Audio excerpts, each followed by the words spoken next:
My father was, he is on the left here, my father was officer of the General Staff of the Soviet Army. He was inspector of land forces, Soviet troops stationed in countries like Mongolia, Cuba, East European countries. This is the picture taken at the entrance of my Institute of Oriental Languages. It's a part of Moscow State University. As every Soviet student, I was, quote-unquote, volunteering for harvesting grain in Kazakhstan. By the end of my training in school, I was recruited by the KGB. This picture was taken on that day, and you can see again how happy it feels to be recruited by the KGB. Pay special attention to number of bottles on the table. One of my functions was to keep foreign guests permanently intoxicated the moment they land at Moscow airport. In 1967, the KGB attached me to this magazine, Look magazine. A group of 12 people arrived to USSR from United States to cover the 50th anniversary of October Socialist Revolution in my country. From the first page to the last page, it was a package of lies.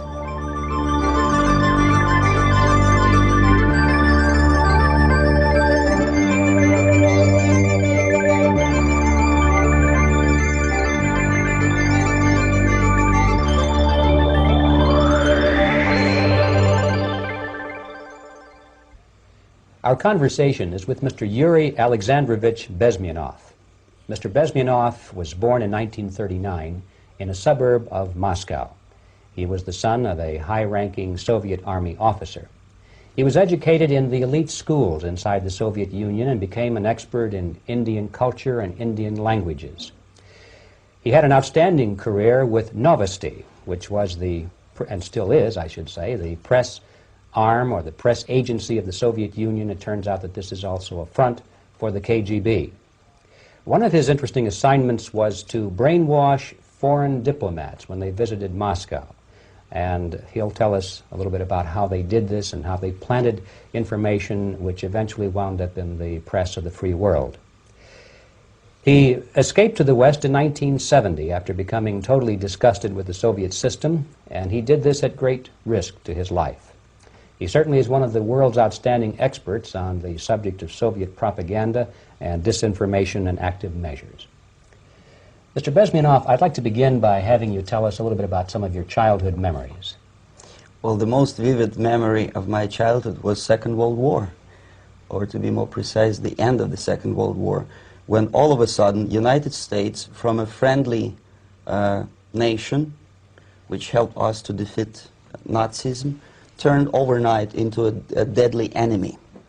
And it was very shocking because all newspapers were trying to present an image of belligerent, aggressive American imperialism. Most of the things that we were taught is that United States is aggressive power, which is just about to invade our beautiful, free, socialist country, that American CIA is dropping Colorado beetles on our beautiful potato fields to eliminate our crops, and each schoolboy had a picture of Colorado bug on the back page of his notebook, and we were instructed to go into collective fields to search for those little Colorado bugs. Of course we couldn't find any, neither we could find many potatoes, and that was explained again by the encroachments of the decadent imperialist power. The anti-American paranoia, hysteria in the Soviet propaganda was to such of such a higher degree that many less skeptical people or less stubborn would really believe that United States is just about to invade our beautiful motherland, and some secretly hope that it will come true. That's interesting. Yes. Well, getting back to life inside the Soviet Union or inside communist countries in general, in this country, at the university level primarily, we read and hear that the Soviet system is different from ours, but not that different, and that there is a convergence developing between all of the systems of the world, and that really doesn't make an awful lot of difference what system you live under, because you have corruption and dishonesty and tyranny and all that sort of thing. From your personal experience, what is the difference between life under communism and life in the United States? Well, life is obviously very much different for simple reason that the Soviet Union is a state capitalist economically. It's a state capitalism where an individual has absolutely no rights, no value, his life is nothing, it's just like an insect. He is disposable, whereby in the United States even the worst criminal is treated as a human being. He has a fair trial, and some of them capitalize on their crimes. They publish their memoirs in their prisons and get handsomely paid by your crazy publishers. The differences, of course, in the daily life are very various, depending on whom we are talking about. In my own private life, I never suffered from communism simply because I was brought up in a family of high-ranking military officer. Most of the doors were open for me. Most of my expenses were paid by the government, and I never had any troubles with the authorities or with the police. So, in other words, I would say I enjoyed, or I had good reasons to enjoy all the advantages of so-called socialist system. Mm-hmm. My main motivations to defect had nothing to do with affluence. It was mainly moral indignation, moral protest, rebellion against the inhuman methods of the Soviet system. Well, specifically, what did you object to? I objected, first of all, against oppression of my own dissidents and intellectuals. And that was the most disgusting thing that I witnessed as a young man, young student, who was brought up a very troublesome period in our history, from Stalin to Khrushchev, from total tyranny and oppression to some kind of liberalization. Second, when I started working for the Soviet embassy in India, to my horror, I discovered that we are millions times more oppressive than any colonial or imperialist power in the history of mankind. That my country brings to India not freedom, progress, and friendship between the nations, but racism, exploitation, and slavery, and of course economical inefficiency to this country. Since I fell in love with India, I developed something which by KGB standards is extremely dangerous thing. It's called split loyalty, when an agent likes a country of assignment more than his own country.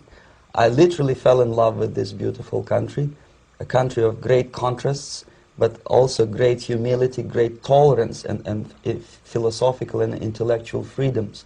My ancestors used to live in caves and eat raw meat when India was a highly civilized nation 6,000 years ago. So obviously the choice was not to the advantage of my own nation. I decided to defect and to entirely dissociate myself from that brutal regime. Mr. Bezmenov, we've read a lot about the concentration camps and the slave labor camps under the Stalin regime. Now the general impression in America is that those things are part of the past. Are they still going on today, or what is the status? Yes.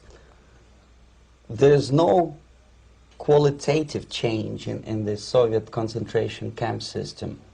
There are changes in numbers of prisoners. Again, this is unreliable Soviet statistics. We don't know how many political prisoners are there in the Soviet concentration camps. But we sure know from various sources that at each particular time there are close to 25 to 30 million of Soviet citizens who are virtually kept as slaves in forced labor camp system. The size of the population of a country like Canada is serving terms as prisoners. Incredible. So I would say that those intellectuals who try to convince American public that concentration camp system is a thing of a past are either conscientiously misleading public opinion, or they are not very intellectual people. They're selectively blind. They lack intellectual honesty when they say that. Well, we've spoken about the intellectuals in this country and also the intellectuals in the Soviet Union. What about down at the broad mass level? Do the people in general, the working people, the workers in general in the Soviet Union, do they support the system? Do they tolerate it? What is their attitude? Well, average Soviet citizen, if there is such an animal, of course, does not like the system because it hurts, it kills. he may not understand the reasons. He may not have enough information or educational background to understand. But I doubt very much there are many people who are conscientiously supporting the Soviet system. There are not such people in USSR. Even those who have all the reasons to enjoy socialism, people like myself, who were a member of journalistic elite, they also hate system for different reasons, though. Not because they lack material affluence, but because they are unfree to think, they are in constant fear, duplicity, split personality. And this is the greatest tragedy for my nation. Well, what do you think are the chances of the people actually overcoming their system or replacing it? There is a great possibility that system will sooner or later be destroyed from within. There is a self-destructive mechanism built into any socialist or communist or fascist system, because there is lack of feedback, because the system does not rely upon loyalty of population. But until this Soviet junta is being supported by the Western so-called imperialists, that is, multinational companies, establishments, governments, and let's face it, intellectuals, so-called academia in the United States is famous for supporting the Soviet system. As long as the Soviet junta will keep on receiving credits, money, technology, grain deals, and political recognition from all these traitors of democracy or freedom, there is no hope, there is not much hope for changes in my country, and the system will not collapse by itself simply because it's being nourished by so-called American imperialism. This is the greatest paradox in history of mankind, when capitalist world supports and actively nourishes its own destroyer, destructor. I think you're trying to tell us something in this country. Mm-hmm. I'm trying to tell you that it has to be stopped unless you want to end up in Gulag system and enjoy all the advantages of socialist equality, working for free, catching fleas on your body, sleeping on the planks of plywood in Alaska this time, I guess. That's where Americans will belong, unless they will wake up, of course, and force their government to stop aiding Soviet fascism. Well, you told us a moment ago why you left the system. I'd like to hear the details of how you did it. It must have been a very dangerous thing. It was not so dangerous, it was crazy. First of all, because defecting in India is virtually impossible, thanks to very strong pressure from the Soviet government. Excuse me, you were in India on assignment at that time? Yes, I was working for the Soviet embassy in New Delhi as a press officer. Mm-hmm. And defecting for a Soviet diplomat is next to impossible. It's a suicide, as I said, because a great friend Indira Gandhi pushed a law through parliament which says, and I quote, "No defector from any country has a right of political asylum in any embassy on the territory of Indian Republic," which is a masterpiece of hypocrisy. No other defector but a Soviet one needs a political asylum. So knowing that perfectly well, I planned a craziest possible way to defect. I studied counterculture in India. There were thousands of young American boys and girls with no shoes, long hair, smoking hash and marijuana, studying sometimes Indian philosophy, sometimes simply pretending that they study. And they greatly annoyed Indian police, and they were laughing stock of Indians because obviously they were good-for-nothing students. I studied carefully where they congregate, what routes they travel, what language they speak, what do they smoke. And one day I simply joined a group of hippies to avoid detection of Indian police. I was dressed as a typical hippie with blue jeans, long kameez shirts, with all kind of nice decorations like beads, long hairs, I bought a wig because for several weeks I had to turn myself from a conservative Soviet diplomat into a very progressive American hippie. And that was the only way that I could avoid detection. It was very interesting experience, but it was necessary because from my own knowledge as a member of Soviet embassy staff, I knew that there were many cases when Soviet defectors were betrayed by Indian police, and also some Western embassies played a very dirty role in betraying the Soviet defectors. According to our information, they were some, I wouldn't call them double agents, but simply immoral people working for this for the United States embassy, and confiding in people like this would be a suicide. So I had to be extremely careful. I could not trust anyone, and that was the reason for such a crazy way to defect. Well, had you been caught in the act of trying to get out, what would have happened to you?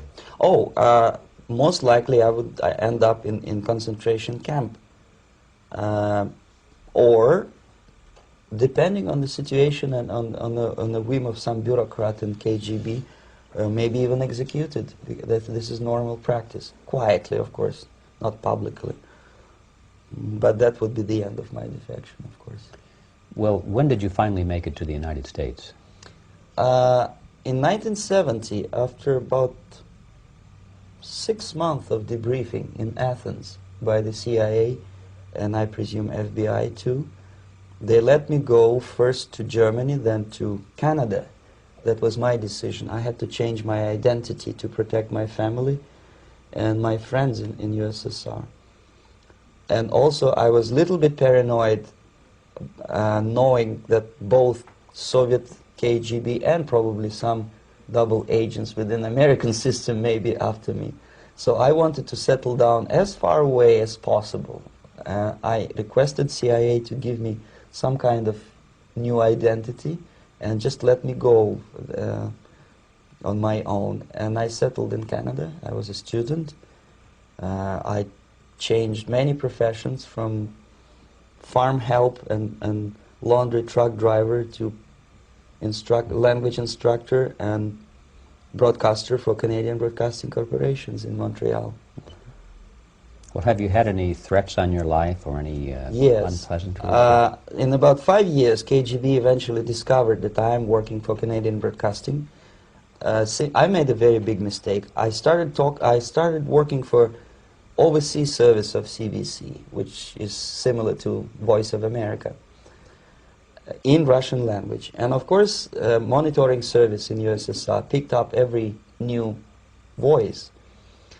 Every new announcer, they would make it a point to discover who he is. And in 5 years, sure enough, slowly but surely, they discovered that I am not Thomas Schumann, that I am Yuri Alexandrovich Bezmenov, and that I am working for Canadian Broadcasting, and undermining beautiful détente between Canada and USSR.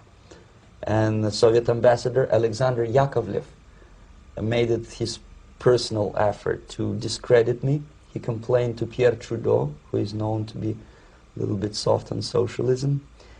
And the management of CBC behaved in a very strange, cowardly way, unbecoming to representatives of an independent country like Canada. They listened to every suggestion that Soviet ambassador gave, and they started shameful investigation, analyzing content of my broadcasts to USSR. And sure enough, they discovered that some of my statements were probably would be offending to the Soviet Politburo. So I had to leave my job. And of course, subtle intimidations. They would say something like, please cross the street carefully because, you know, traffic is very heavy in Quebec. And fortunately, I know about the psychology and the logic of activity of the KGB, and I never allowed myself to be intimidated. This is the worst thing. This is what they expect a person, a defector, to be intimidated. Once they spot that you are scared, they keep on developing that line And then eventually you either have to give up entirely and work for them, or they neutralize you. They would definitely stop all kind of political activity, which they failed to do in my case, because I was stubbornly working for the Canadian Broadcasting. And in response to their intimidations, I said that, look, this is a free country, and I am as free as you are. And I also can drive very fast. And gun control is not yet established in Canada, so I had a couple of good shotguns in my basement. So welcome to visit me someday with your Kalashnikov's machine guns.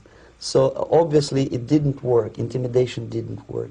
So they tried different approach, as I described. They approached on the highest level, on the level of Canadian bureaucracy.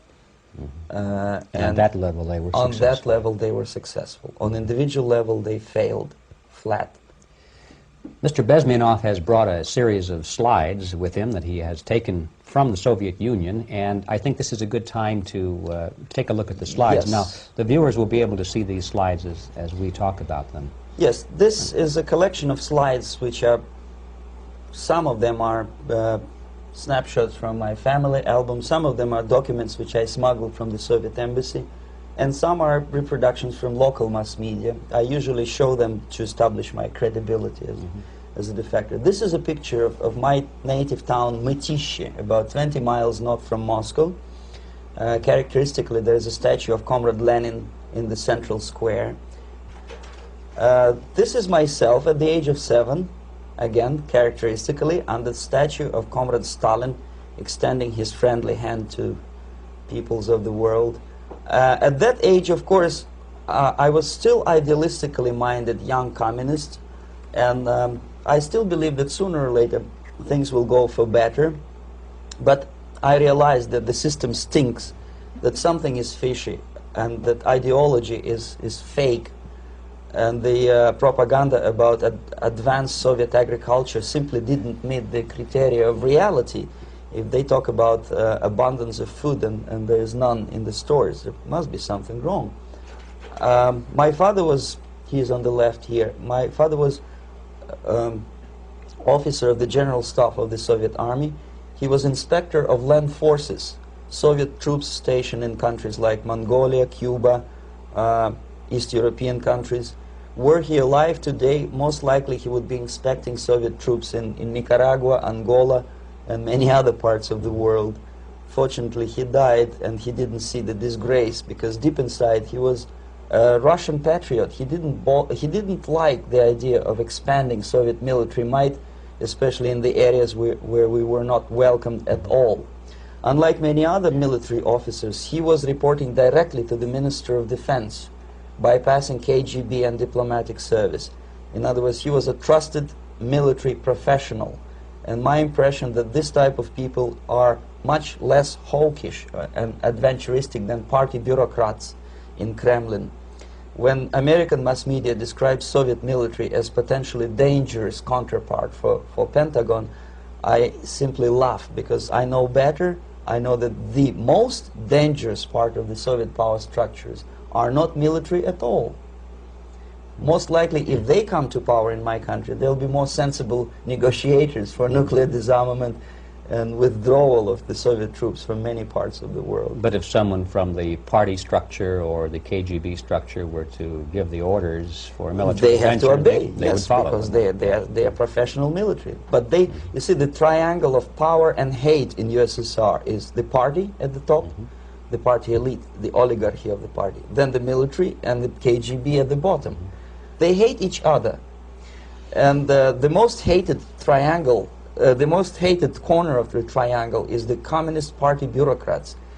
They are the most adventuristic, senile megalomaniacs. They can start war, I wouldn't be surprised. Not the military. They know what war is. Yes. At least my father did.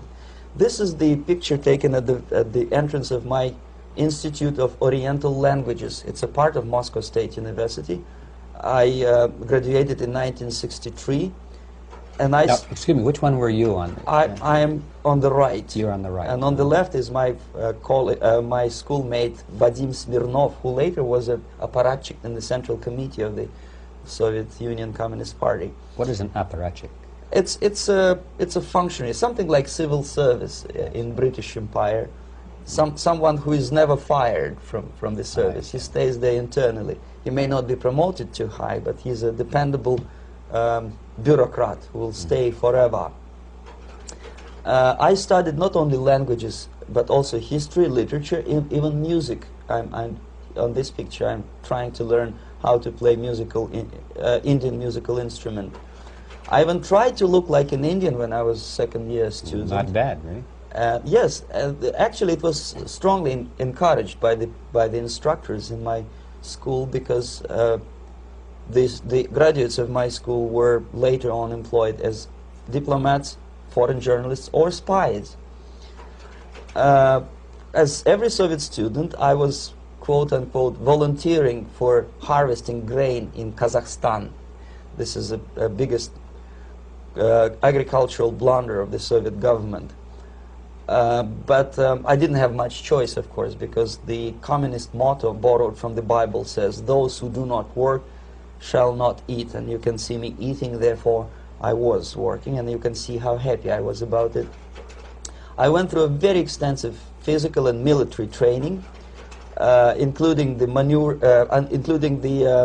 military games in areas, suburban areas of Moscow. And here, for example, we are on the tour in Arkhangelsk area. And by the end of my training in school, I was recruited by the KGB. This picture was taken on that day, and you can see again how happy it feels to be recruited by the KGB.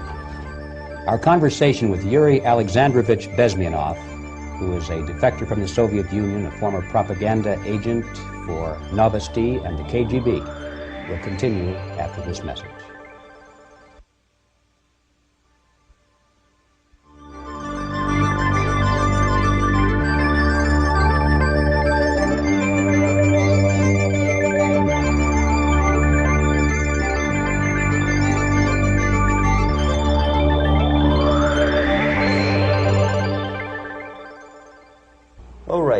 As every student in USSR, I went through very extensive physical and military training and civil defense training too. Unlike in United States, where civil defense is virtually non-existent, zero.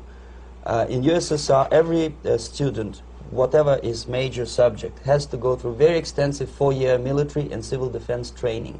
You can see me here with a group of students during one of the war games near Moscow. The main idea, of course, is to prepare a huge reserve army of the USSR. Each student has to graduate as a junior lieutenant. In my case, it was administrative and military intelligence service. My first assignment was to India as a translator with the Soviet Economical Aid Group, building refinery complexes in Bihar state and Gujarat state. At that time, I was still naively, idealistically believing that what I was doing contributes to the understanding and cooperation between the nations. It took me quite a number of years to realize that what we were bringing to India was a new type of colonialism, 1,000 times more oppressive and exploitative than any colonialism or imperialism in history of mankind. But at that time, I was still hoping that, well, maybe it's not that bad, could be worse, and things may go for better. And I even tried to implement the beautiful Marxist motto, "Proletarians of all the countries unite." I tried to unite with a nice Indian girl, and I was fascinated by Indian culture, by the family life in this country. But obviously, Communist Party had different plans for my genes, so I had to marry this beautiful Russian girl. In the span of my career, I married 3 times. Most of these marriages were marriages of convenience, on advice from the Department of Personnel. This is normal practice in USSR. When a Soviet citizen is assigned to a foreign job, he has to be married, either to keep family in USSR as hostages, or, if it's a convenience marriage like mine, so that the husband and wife are virtually informers on each other to prevent defection or contamination by decadent imperialist or capitalist ideas. In my case, I hated that girl so much that the moment I landed in Moscow, we were divorced, and I married later, second time. By the end of my first assignment in India, I was promoted to the position of public relation officer. You can see me here translating a speech by a Soviet boss. And you're on the right. I'm on the right here, yes. And it was, the occasion was commissioning of the refinery complex in Bihar, Barauni. Back in Moscow, I was immediately recruited by Novosti Press Agency, which is a propaganda and ideological subversion front for the KGB. 75% of the members of the Novosti are commissioned officers of the KGB. The other 25 are, like myself, co-opted agents who are assigned to specific operations. In this particular case, you can see me talking to students of Lumumba Friendship University in Moscow.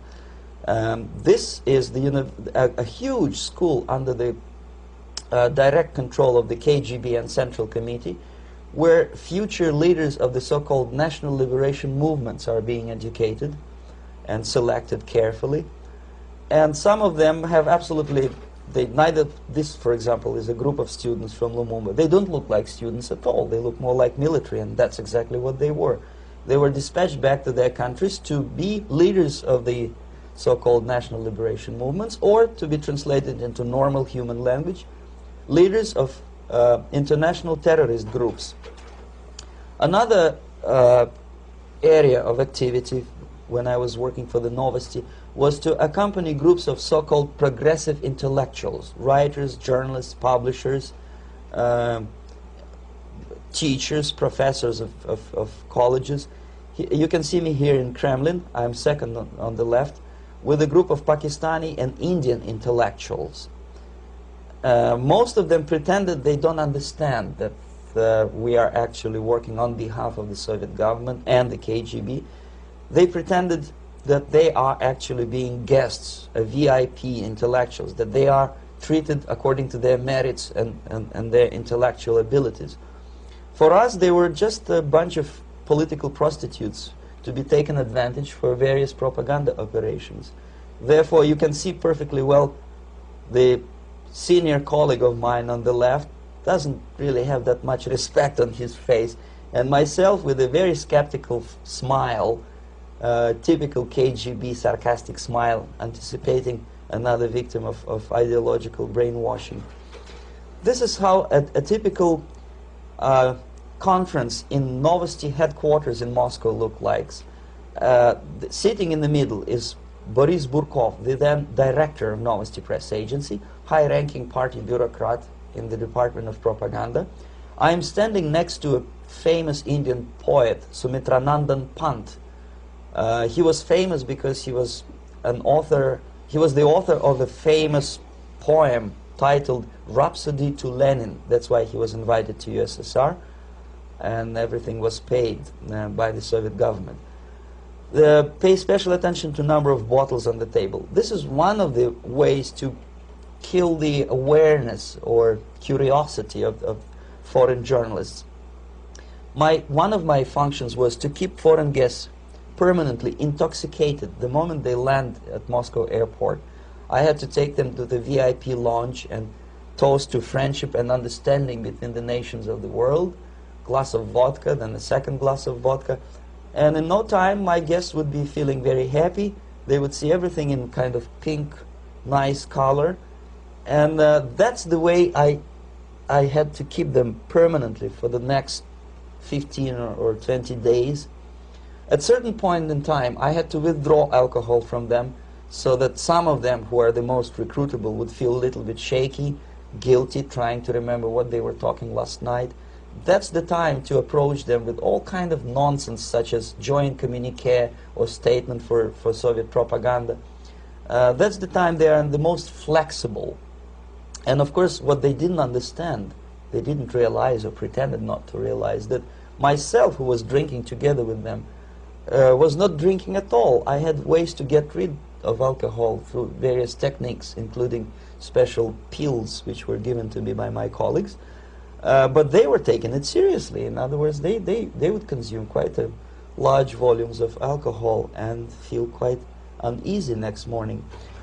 In 1967, the KGB attached me to this magazine, Look magazine. A group of 12 people arrived to USSR from United States to cover the 50th anniversary of October Socialist Revolution in my country. From the first page to the last page, it was a package of lies, propaganda cliché, which were presented to American readers as opinions and deductions of American journalists. Nothing could be far from truth. These were not opinions. They were not opinions at all. They were the clichés which the Soviet propaganda wants American public to think that they think. If it does make any sense at all. It sure does, because from the viewpoint of the Soviet propaganda, although there are some subtle criticism of the Soviet system, the basic message is that Russia today is a nice, functioning, efficient system supported by majority of population. That's the biggest lie. And of course, American intellectuals and journalists from Look magazine elaborated on that untruth in various different ways. They intellectualized that lie. They found all kinds of justifications for telling lies to American public. Excuse me, it was partly your job to make sure that they got these ideas, yes, and accepted them as their own ideas. Right. Actually, even before they arrived to USSR, and they paid astronomical sum of money for that visit, they were submitted, this Novosti Press Agency developed so-called backgrounders, 20-25 pages of information and opinions which were presented to the journalists even before they bought their tickets to Moscow.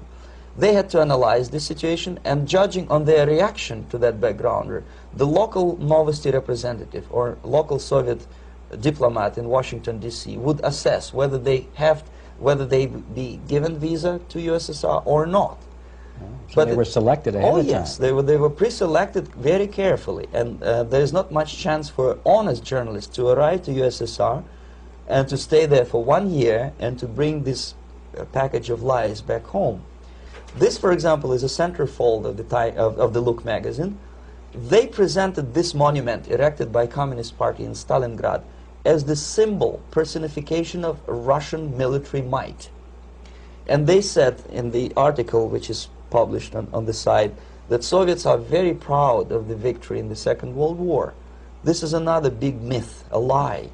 No sensible people would be proud to lose 20 millions of their countrymen in a war which was started by Genoese Hitler and Comrade Stalin and paid by American multinationals.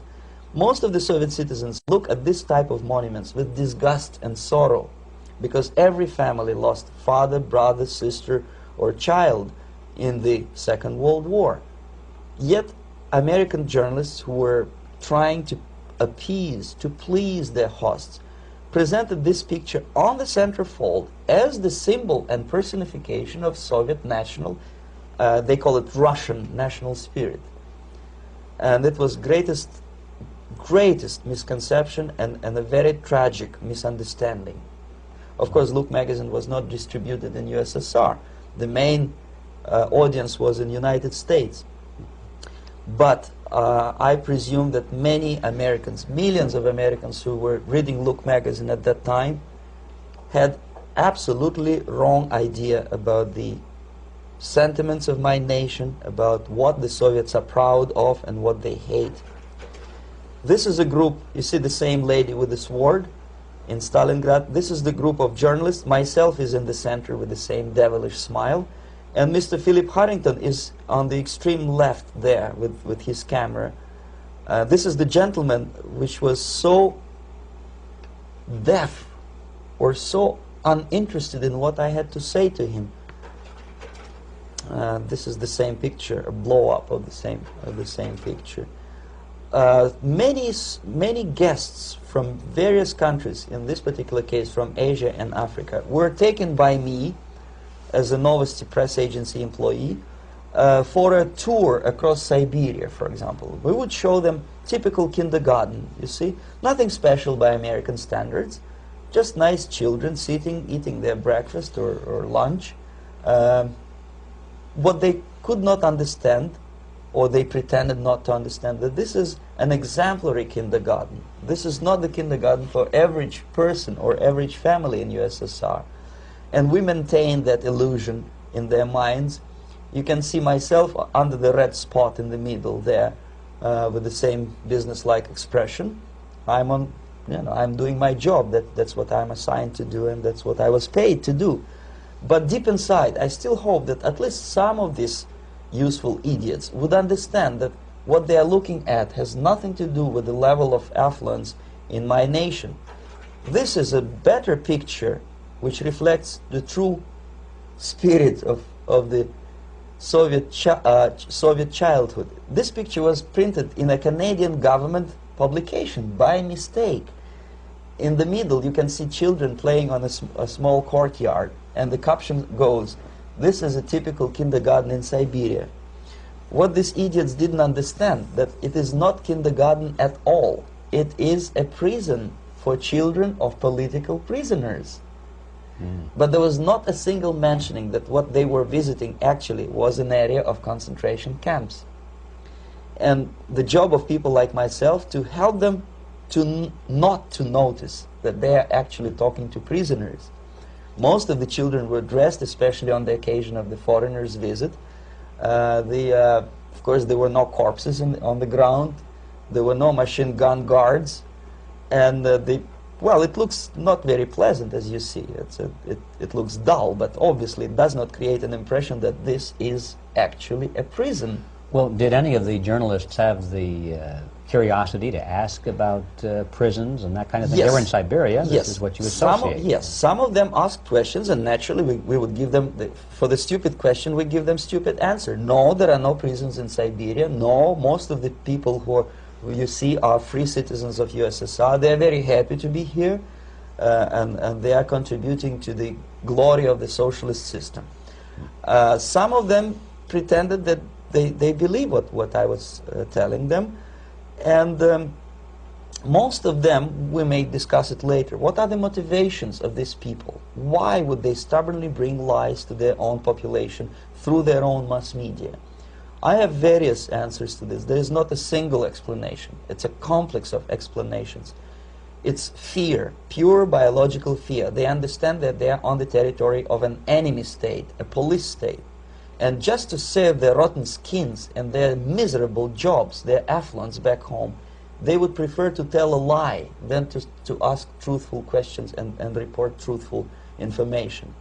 Second, most of these schmucks were afraid to lose their jobs, because obviously if you tell truth about my country, you will not last long as a correspondent of New York Times or Los Angeles Times. They will fire you. What kind of correspondent are you? You obviously cannot find common language with Russians if they kick you out in 24 hours. So just by trying to be conformist to their own editorial bosses, they tried not to offend the sentiments of the Soviet administrators and people like myself.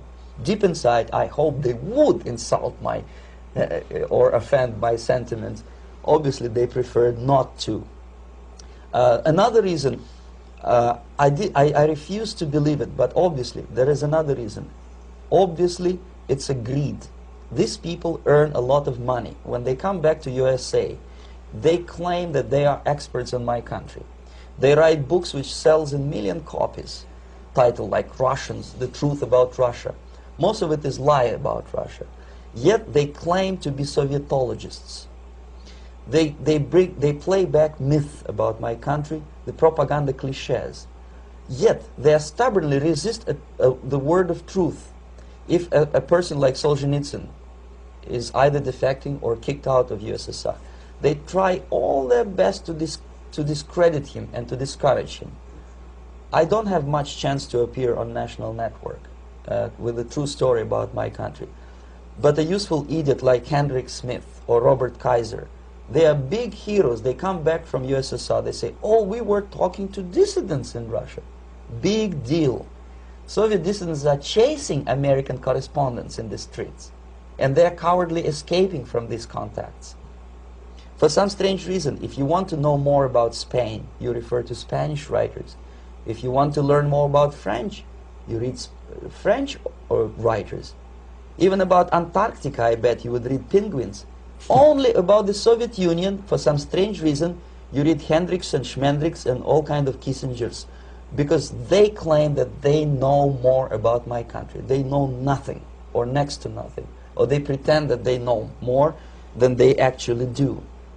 I would say they are dishonest people who lack integrity and common sense and intellectual honesty. They bring back all kind of stories like that. A kindergarten in Siberia. Omitting the most important fact, it's a prison for children of political prisoners. Another greatest example of monumental idiocy of American politicians. Edward Kennedy was in Moscow, and he thought that he is a popular, charismatic American politician who is easygoing, who can smile, dance at the wedding in Russian Palace of Marriages. What he did not understand, or maybe he pretended not to understand, that actually he was being taken for a ride. This is a staged wedding, especially to impress foreign media, or useful idiots like Ed Kennedy. Most of the guests there, they had security clearance, and they were instructed what to say to foreigners. This is exactly what I was doing. You can see me in the same damn wedding palace in Moscow where Ed Kennedy was dancing here. You see, smiling. He thinks he's very smart. From the viewpoint of Russian citizens who observe this idiocy, he's narrow-minded, egocentrical idiot who tries to earn his own popularity through participation in propaganda farces like this. Here you can see myself. On the right, again, exemplary Soviet bride. On the left, 3 journalists from various countries, Asia, Africa, and Latin America. Obviously, they enjoying the situation. They will go back home and write the reports. We were present on a regular Soviet wedding. They were not present on a regular Soviet wedding. They were present, they were parts of a farce, of a circus performance. Another thing which I had to, sometimes risking my life, to explain to foreigners. Time magazine, for example, is very critical of South African racist regime. The whole article was dedicated to the shameful internal passport system where blacks are not allowing to live with whites. For some strange reason, for the last 14 years since my defection, nobody wanted to pay attention to my passport. This is my passport. It also shows my nationality, and it has a police rubber stamp, which is called propiska in Russian language, which assigns me to a certain area of residence. I cannot leave that area, same way as this black man cannot leave the area in South Africa. Yet we call South African government racist regime. Not a single Jane Schmonda or Fonda is brave enough, courageous enough to come to media and say, look, this is what happens in USSR. I send a copy of my passport to many American liberals and civil rights defenders and all the other useful idiots. They never bothered to answer me back. This shows what kind of integrity, what kind of honesty these people are. They're a bunch of hypocrites because they don't want to recognize a good example of racism in my country. This is the first stage of befriending a professor. You can see myself on the left with the same James Bond smile. On the right is my KGB supervisor, Comrade Leonid Mitrokhin, and in the middle a professor of political science in Delhi University. The next stage would be to invite him to a gathering of Indo-Soviet Friendship Society. There he is sitting next to his wife before he is being sent to USSR for free trip. Everything is paid by the Soviet government. He was made to believe that he is invited to USSR because he is a talented, sober-thinking intellectual. Absolutely false. He is invited because he is a useful idiot, because he would agree and subscribe to most of the Soviet propaganda cliché. And when he is coming back to his own country, he is going for years and years to teach the beauties of Soviet socialism, newer and newer generations of his students, thus promoting the Soviet propaganda line. The KGB was even curious about this gentleman. It may look innocent. Maharishi Mahesh Yogi, a great spiritual leader, or maybe a great charlatan and crook, depending on from which side you're looking at him. Beatles were trained at his ashram in Hardwar in India how to meditate. Mia Farrow and other useful idiots from Hollywood visited his school, and they returned back to United States absolutely zonked out of their minds with marijuana, hashish, and crazy ideas of meditation. To meditate, in other words, to isolate oneself from the current social and political issues of your own country, to get into your own bubble, to forget about troubles of the world. Obviously, KGB was very fascinated with such a beautiful school, such a brainwashing center for stupid Americans. I was dispatched by the KGB to check what kind of VIP Americans attend this school. That's you on the left. Yes, I'm on the left. I was trying to get enrolled in that school. Unfortunately, the Maharishi Mahesh Yogi asked too much. He wanted $500 American for enrollment. But my function was not actually to get enrolled in the school. My function was to discover what kind of people from United States attend this school. And we discovered that, yes, there are some influential members of family, public opinion makers of United States, who come back with the crazy stories about Indian philosophy. Indians themselves look upon them as idiots, useful idiots. To say nothing about KGB, who looked at them as extremely naive, misguided people. Obviously, a VIP, say a wife of a congressman, or a prominent Hollywood personality, after being trained in that school, is much more instrumental in the hands of manipulators of public opinion and KGB than a normal person who understands, who looks through this type of fake religious training. Why would they be more susceptible to manipulation? I just mentioned that because, you see, a person who is too much involved in introspective meditation. You see, if you carefully look what Maharishi Mahesh Yogi is teaching to Americans, is that most of the problems, most of the burning issues of today can be solved simply by meditating. Don't rock the boat. Don't get involved. Just sit down, look at your navel, and meditate. And the things, due to some strange logic, due to cosmic vibration, will settle down by themselves. This is exactly what the KGB and Marxist-Leninist propaganda wants from Americans, to distract their opinion, attention, and mental energy from real issues of the United States into a non-issues, into a non-world, non-existent harmony. Obviously, it's more beneficial for the Soviet aggressors to have a bunch of duped Americans than Americans who are self-conscious, healthy, physically fit, and alert to the reality. Maharishi Mahesh Yogi obviously is not on the payroll of the KGB. But whether he knows it or not, he contributes greatly to demoralization of American society. And he's not the only one. There are hundreds of those gurus who come to your country to capitalize on naivete and stupidity of Americans. It's a fashion. It's a fashion to meditate. It's a fashion not to be involved. So obviously, you can see that if KGB were that curious, if they paid my trip to Hardwar, if they assigned me to that strange job, obviously they were very much fascinated.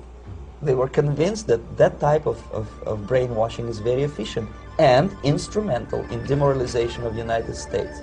Our conversation with Yuri Alexandrovich Bezmenov, who is a defector from the Soviet Union, a former propaganda agent for Novosti and the KGB, will continue after this message.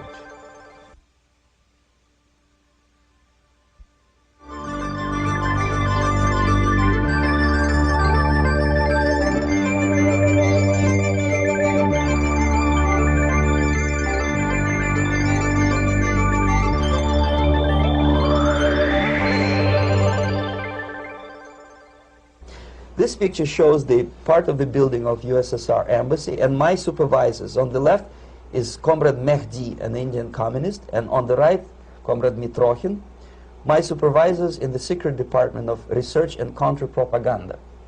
It has nothing to do with either research or counter-propaganda. Most of the activity of that department was to compile huge volume of information on individuals who were instrumental in creating public opinion. Publishers, editors, journalists, actors, educationalists, professors of political science, members of parliament, representatives of business circles.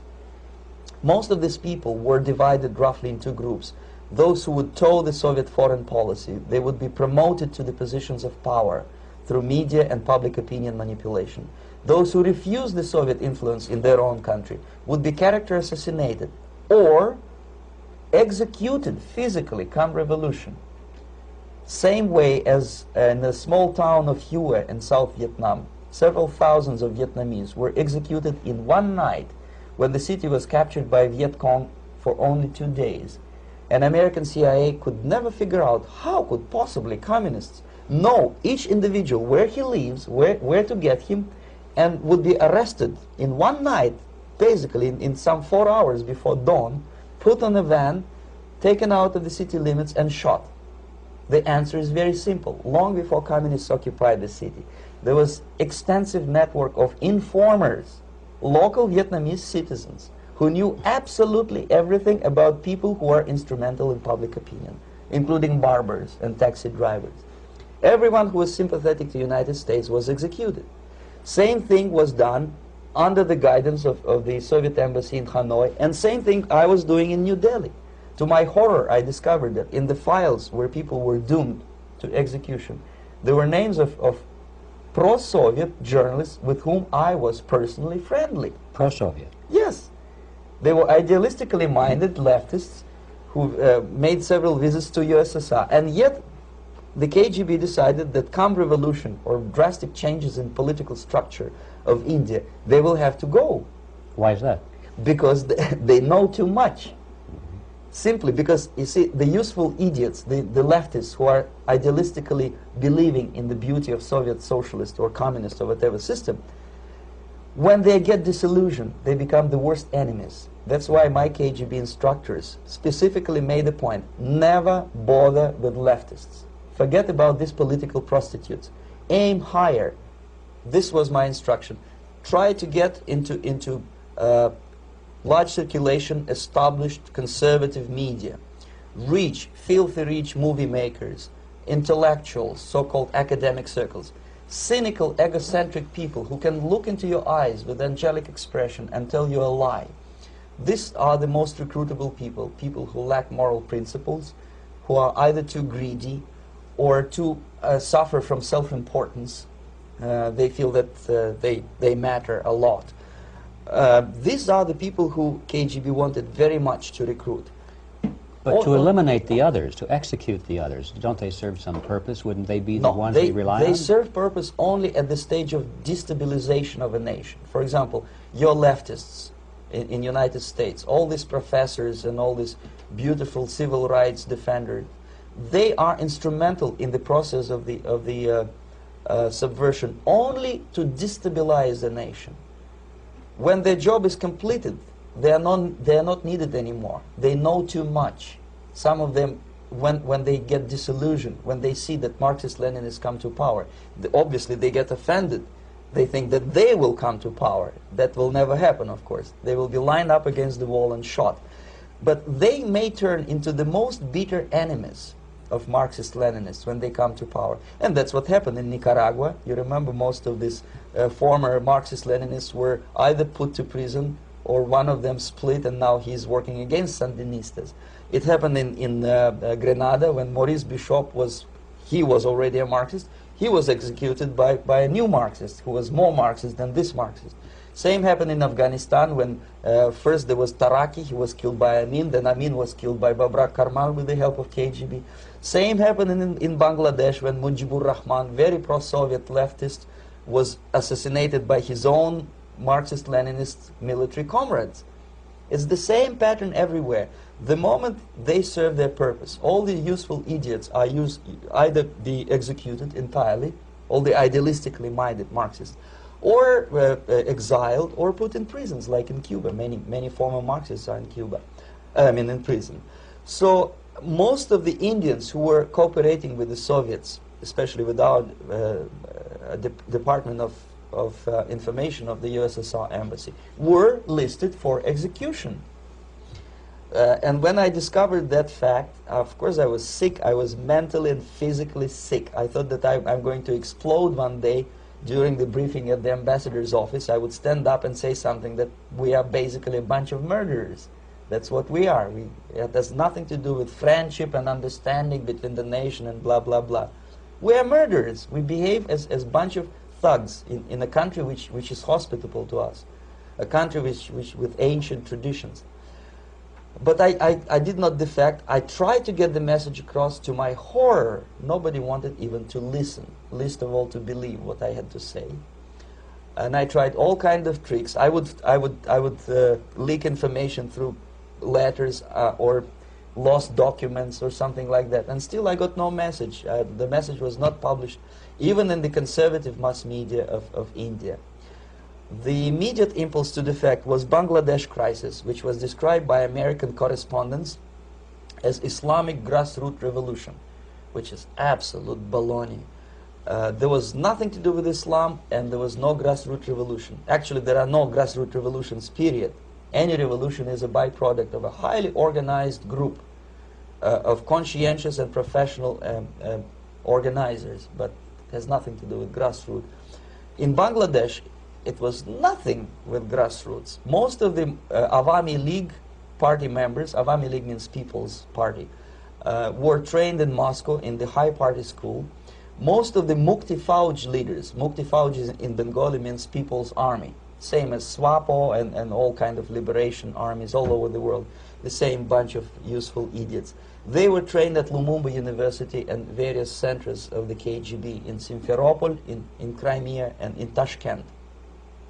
So when I saw that Indian territory is being used as a jumping board to destroy East Pakistan, I saw myself thousands of so-called students traveling through India to East Pakistan, through the territory of India, and Indian government pretended not to see what's going on. They knew perfectly well, the Indian police knew it, the intelligence department of the Indian government knew it, the KGB of course knew it, and the CIA knew it. That was most infuriating, because when I defected and I explained to the CIA debriefers they should watch out because East Pakistan is going to erupt any moment, they said I was reading too many James Bond novels. Anyway, so East Pakistan was doomed. One of my colleagues in the Soviet consulate in Calcutta, when he was dead drunk, he ventured into the basement to relieve himself, and he found big boxes which said printed matter to Dhaka University. Dhaka is the capital of East Pakistan. And since he was drunk and curious, he opened one of the boxes and he discovered not printed matter. He discovered Kalashnikov guns and ammunition in there. Anyway, it's a long story. When I saw the preparations for the invasion into East Pakistan, obviously I wanted to defect immediately. The only thing I couldn't at that time make up my mind when and where and how. One of the reasons, of course, you see, I was in love with India. I mentioned it before. I spoke the languages. I socialized with people. And I understood that I had to act fast unless I want this beautiful country to be permanently and irreparably damaged by our presence. One of the reasons not to defect was, as you can see, I was living in relative affluence. Who the hell in a normal mind would defect and do what? To be abused by your media, to be called McCarthyist and fascist and paranoid, or to drive a taxi in New York City? What for? What the hell for should I defect? To be abused by Americans, to be insulted in exchange for my effort to bring the truthful information about impending danger of subversion. As you can see, I was living in quite a comfortable conditions next to swimming pool, where Indians were not allowed, by the way. I was highly paid expert in propaganda. I had my family. I was respected by my nation. My career was cloudless. The third reason, how to defect with the family. To defect with the baby and the wife would be virtual suicide, because according to law, that hypocritical law which I quoted before, the Indian police will have to hand me over back to the KGB, and that will be the end of my defection and probably my life. Again, I cannot smuggle my wife because she was not quite sure what I was doing.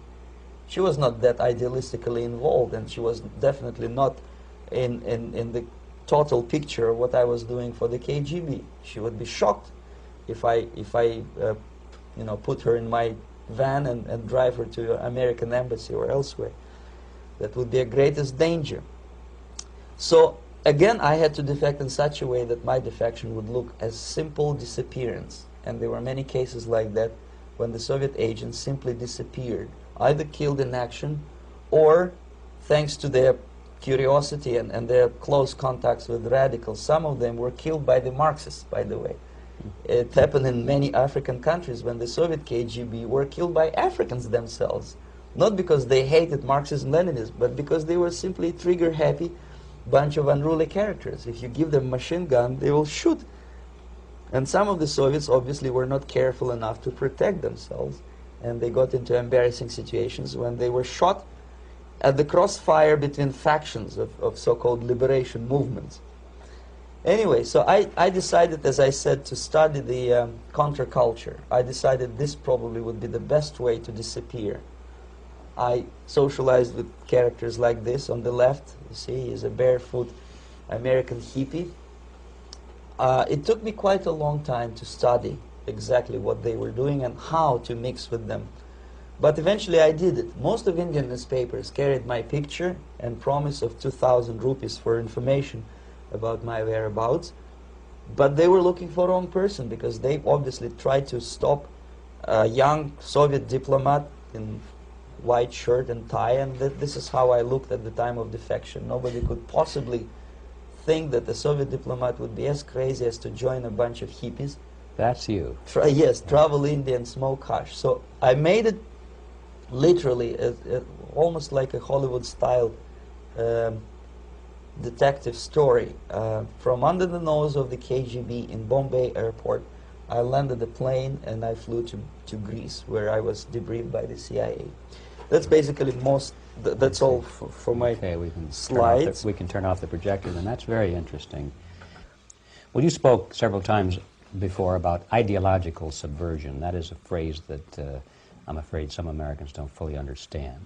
When the Soviets use the phrase ideological subversion, what do they mean by it?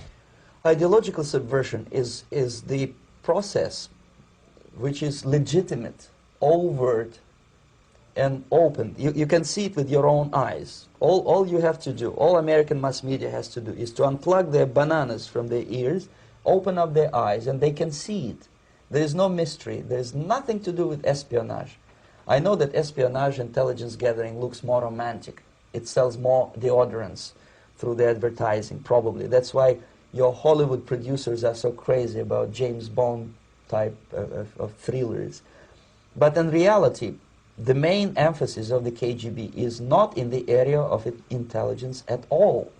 According to my opinion and opinion of many defectors of my caliber, only about 15% of time, money, and manpower is spent on espionage as such. The other 85% is a slow process which we call either ideological subversion or active measures, активные мероприятия in the language of the KGB, or psychological warfare. What it basically means is to change the perception of reality of every American to such an extent that despite of the abundance of information, no one is able to come to sensible conclusions in the interests of defending themselves, their families, their community, and their country. It's a great brainwashing process which goes very slow, and it's divided in 4 basic stages. The first one being demoralization. It takes from 15 to 20 years to demoralize a nation. Why that many years? Because this is the minimum number of years which requires to educate one generation of students in the country of your enemy, exposed to the ideology of the enemy. In other words, Marxism-Leninism ideology is being pumped into the soft heads of at least 3 generations of American students without being challenged or counterbalanced by the basic values of Americanism, American patriotism. The result you can see. Most of the people who graduated in the 60s, dropouts or half-baked intellectuals, are now occupying the positions of power in the government, civil service, business, mass media, educational system. You are stuck with them. You cannot get rid of them. They are contaminated. They are programmed to think and react to certain stimuli in a certain pattern. You cannot change their mind, even if you expose them to authentic information, even if you prove that white is white and black is black. You still cannot change the basic perception and the logic of behavior. In other words, these people, the process of demoralization is complete and irreversible. To get rid of society of these people, you need another 20 or 15 years to educate a new generation of patriotically minded and common sense people who would be acting in favor and in the interests of the United States society. And yet these people who've been programmed and, as you say, in place and Yes. who are favorable to an opening with the Soviet concept, these are the very people who would be marked for extermination in this country? Most of them, yes. Simply because the psychological shock when they will see in future what the beautiful society of equality and social justice means in practice, obviously they will revolt. They will be very unhappy, frustrated people. And the Marxist-Leninist regime does not tolerate these people. Obviously they will join the links of dissenters, dissidents. Unlike in present United States, there will be no place for dissent in future Marxist-Leninist America. Here you can get popular like Daniel Ellsberg and filthy rich like Jane Fonda for being dissident, for criticizing your Pentagon. In future, these people will be simply squashed like cockroaches. Nobody is going to pay them nothing for their beautiful, noble ideas of equality. This they don't understand, and it will be the greatest shock for them, of course. The demoralization process in the United States is basically completed already. For the last 25 years, actually it's overfulfilled, because demoralization now reaches such areas where previously not even Comrade Andropov and all his experts would even dream of such a tremendous success. Most of it is done by Americans to Americans, thanks to lack of moral standards. As I mentioned before, exposure to true information does not matter anymore. A person who was demoralized is unable to assess true information. The facts tell nothing to him.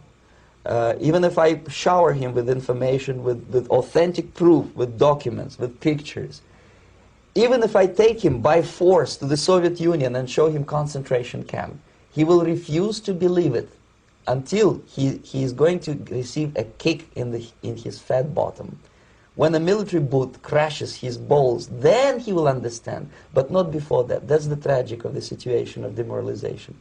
So basically America is stuck with demoralization, and unless, even if you start right now, here, this minute, you start educating new generation of Americans, it will still take you 15 to 20 years to turn the tide of ideological perception of reality back to normalcy and patriotism. The next stage is destabilization. This time, subverter does not care about your ideas and the patterns of your consumption. Whether you eat junk food and get fat and flabby, doesn't matter anymore. This time, and it takes only from 2 to 5 years to destabilize a nation, what matters is essentials: economy, foreign relations, defense systems. And you can see it quite clearly that in some areas, in such sensitive areas as defense and economy, the influence of Marxist-Leninist ideas in the United States is absolutely fantastic. I could never believe it 14 years ago when I landed in this part of the world, that the process will go that fast. The next stage, of course, is crisis. It may take only up to 6 weeks to bring a country to the verge of crisis. You can see it in Central America now. And after crisis, with a violent change of power, structure, and economy, you have so-called the period of normalization. It may last indefinitely. Normalization is a cynical expression borrowed from Soviet propaganda. When the Soviet tanks moved into Czechoslovakia in '68, Comrade Brezhnev said, "Now the situation in brotherly Czechoslovakia is normalized."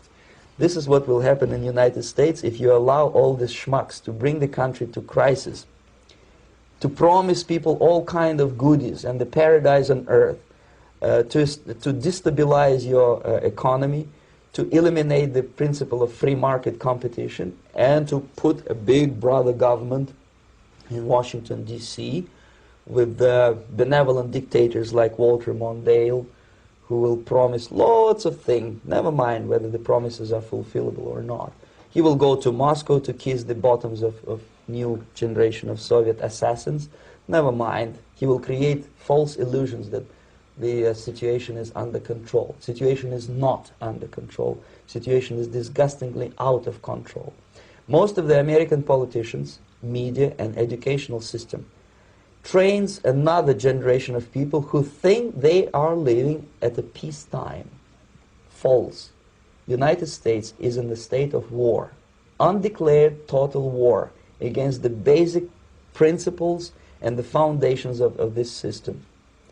And the initiator of this war is not Comrade Andropov, of course. It's the system. However ridiculous it may sound, the world communist system or the world communist conspiracy, whether I scare some people or not, I don't give a hoot.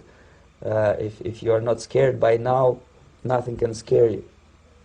But you don't have to be paranoid about it. What actually happens now, that unlike myself, you have literally several years to live on unless the United States wake up.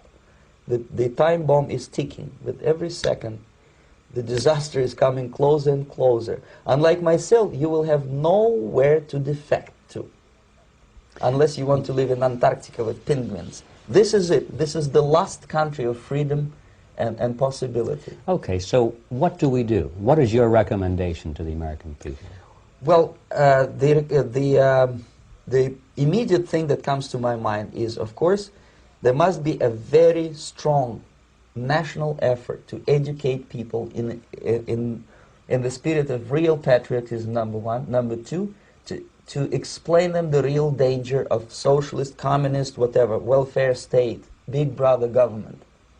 If people will fail to grasp the impending danger of that development, nothing ever can help United States. You may kiss goodbye to your freedom, including freedoms to homosexuals, to prison inmate. All these freedoms will vanish, evaporate in 5 seconds, including your precious lives.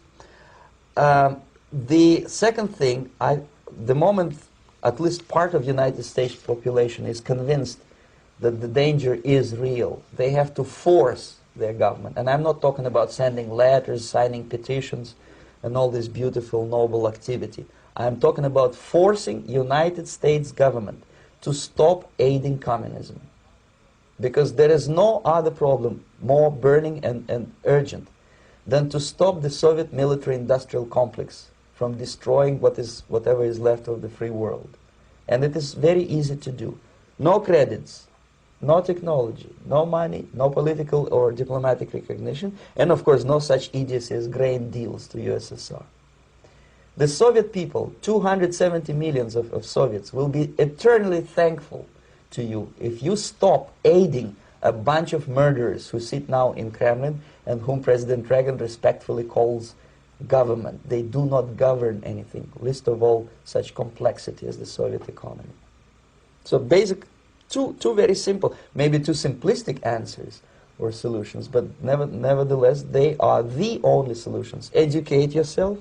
Understand what's going on around you. You are not living at the time of peace. You are in a state of war. And you have precious little time to save yourself. You don't have much time, especially if you are talking about young generation. There's not much time left for convulsions and sexual masturbation to the beautiful disco music. Very soon it will go, just overnight. If we are talking about capitalists or wealthy businessmen, I think they are selling the rope on which they will hang very soon.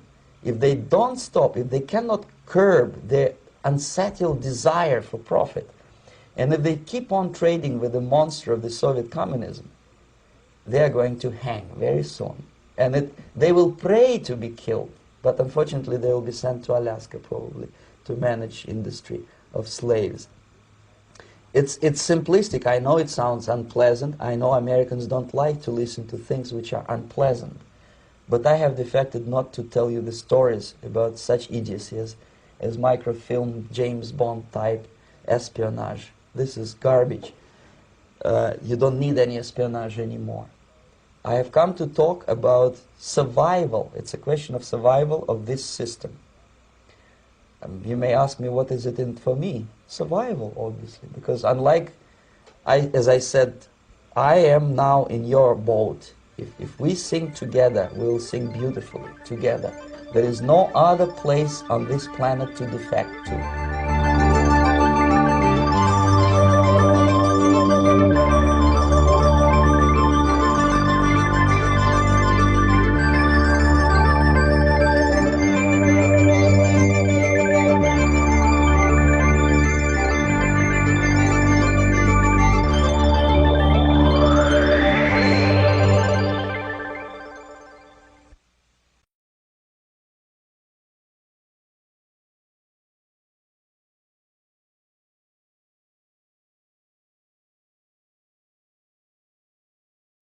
Subversion is the term, if you look in a dictionary or criminal code to that matter, usually is explained as a part of activity to destroy things like religion, government, system, political, economical system of a country.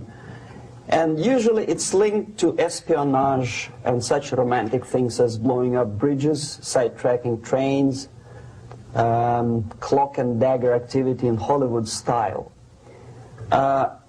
What I'm going to talk about now has absolutely nothing to do with the cliché of espionage or KGB activity of collecting information.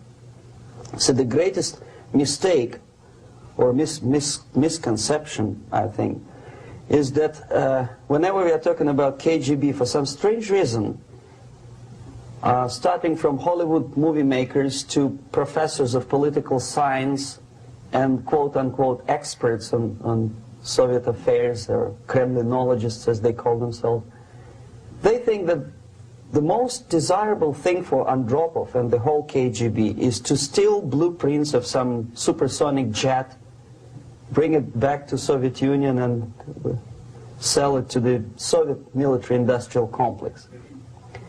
It's only partly true.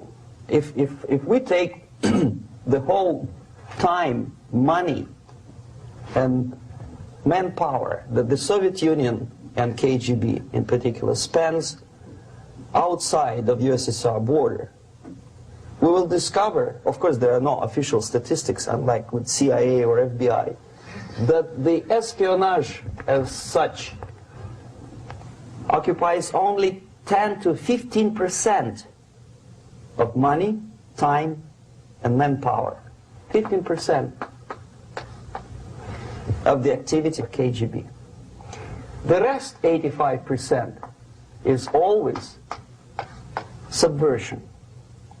And unlike a dictionary of English, Oxford Dictionary, subversion in Soviet terminology means always a destructive, aggressive activity aimed to destroy the country, nation, or geographical area of your enemy.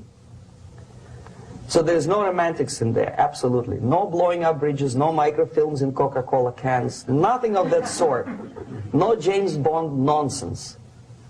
It's most of this activity is overt, legitimate, and easily observable if you give yourself time and trouble to observe it.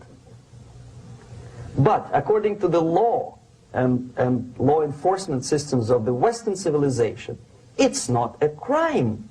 Exactly because of misconception, manipulation of terms. We think that subverter is a person who is going to blow up our beautiful bridges. No. Subverter is a student who comes for exchange, a diplomat, an actor, an artist, a journalist like myself was 10 years ago. Now, subversion is an activity which is a two-way traffic. You cannot subvert an enemy which doesn't want to be subverted. If you know history of Japan, for example, before 20th century, Japan was a closed society. The moment a foreign boat comes to the shores of Japan, the Imperial Japanese Army politely tells them to get lost. And if American salesman comes to the shore of Japan, let's say 60 or 70 years from now back, and says, oh, I have a very beautiful vacuum cleaner for you, with the good financing, he says, please leave us, we don't need your vacuum cleaner. If they don't leave, they shoot them to preserve their culture, ideology, traditions, values intact. You were not able to subvert Japan. You cannot subvert Soviet Union because the borders are closed. The media is censored by the government. The population is controlled by the KGB and internal police. With all the beautiful glossy pictures of Time magazine and Magazine America, which is published by the American embassy in Moscow, you cannot subvert Soviet citizens because the magazine never reaches Soviet citizens. It's collected from the newsstands and thrown to garbage can. Subversion can be only successful when the initiator, the actor, the agent of subversion has a responsive target. It's a two-way traffic. United States is a receptive target of subversion. There is no response similar to that one from United States to the Soviet Union. It stops halfway somewhere. It never reaches here. The theory of subversion goes all the way back 2,500 years ago. The first human being who formulated the tactics of subversion was a Chinese philosopher by the name of Sun Tzu.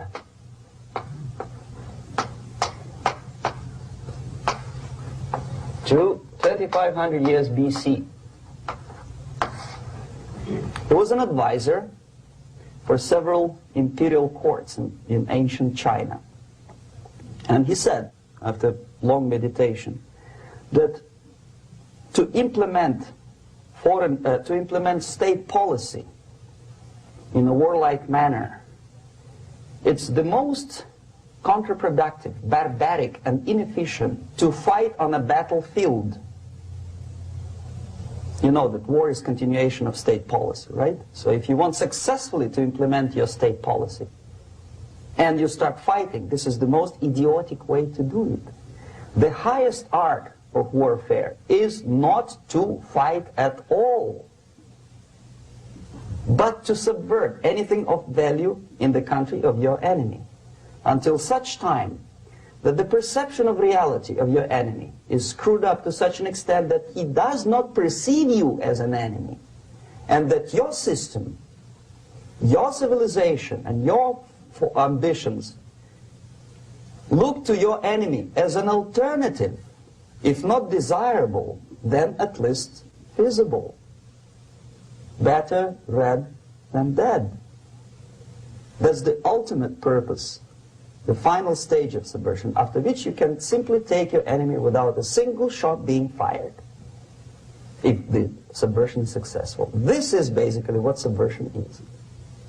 As you see, not a single mentioning of blowing up bridges. Of course, Sun Tzu didn't know about blowing up bridges. Maybe there were not that many bridges at that time. But the basics of subversion is being taught to every student of KGB school in USSR and to officers of military academies. I'm not sure if the same author is included in the list of reading for American officers, to say nothing about ordinary students of political science. I had difficulty to find the translation of Sun Tzu in the library of a university in Toronto and later on here in Los Angeles. But it's a book which is not available. It is forced to every student in USSR. Every student who is taught to be dealing further in his future career with foreigners. What subversion is? Basically, it consists of 4 periods, time-wise. If we start from here and go this way, time, right? This is the beginning point. The first stage of subversion is the process which is called, basically, demoralization. It says for itself what it is.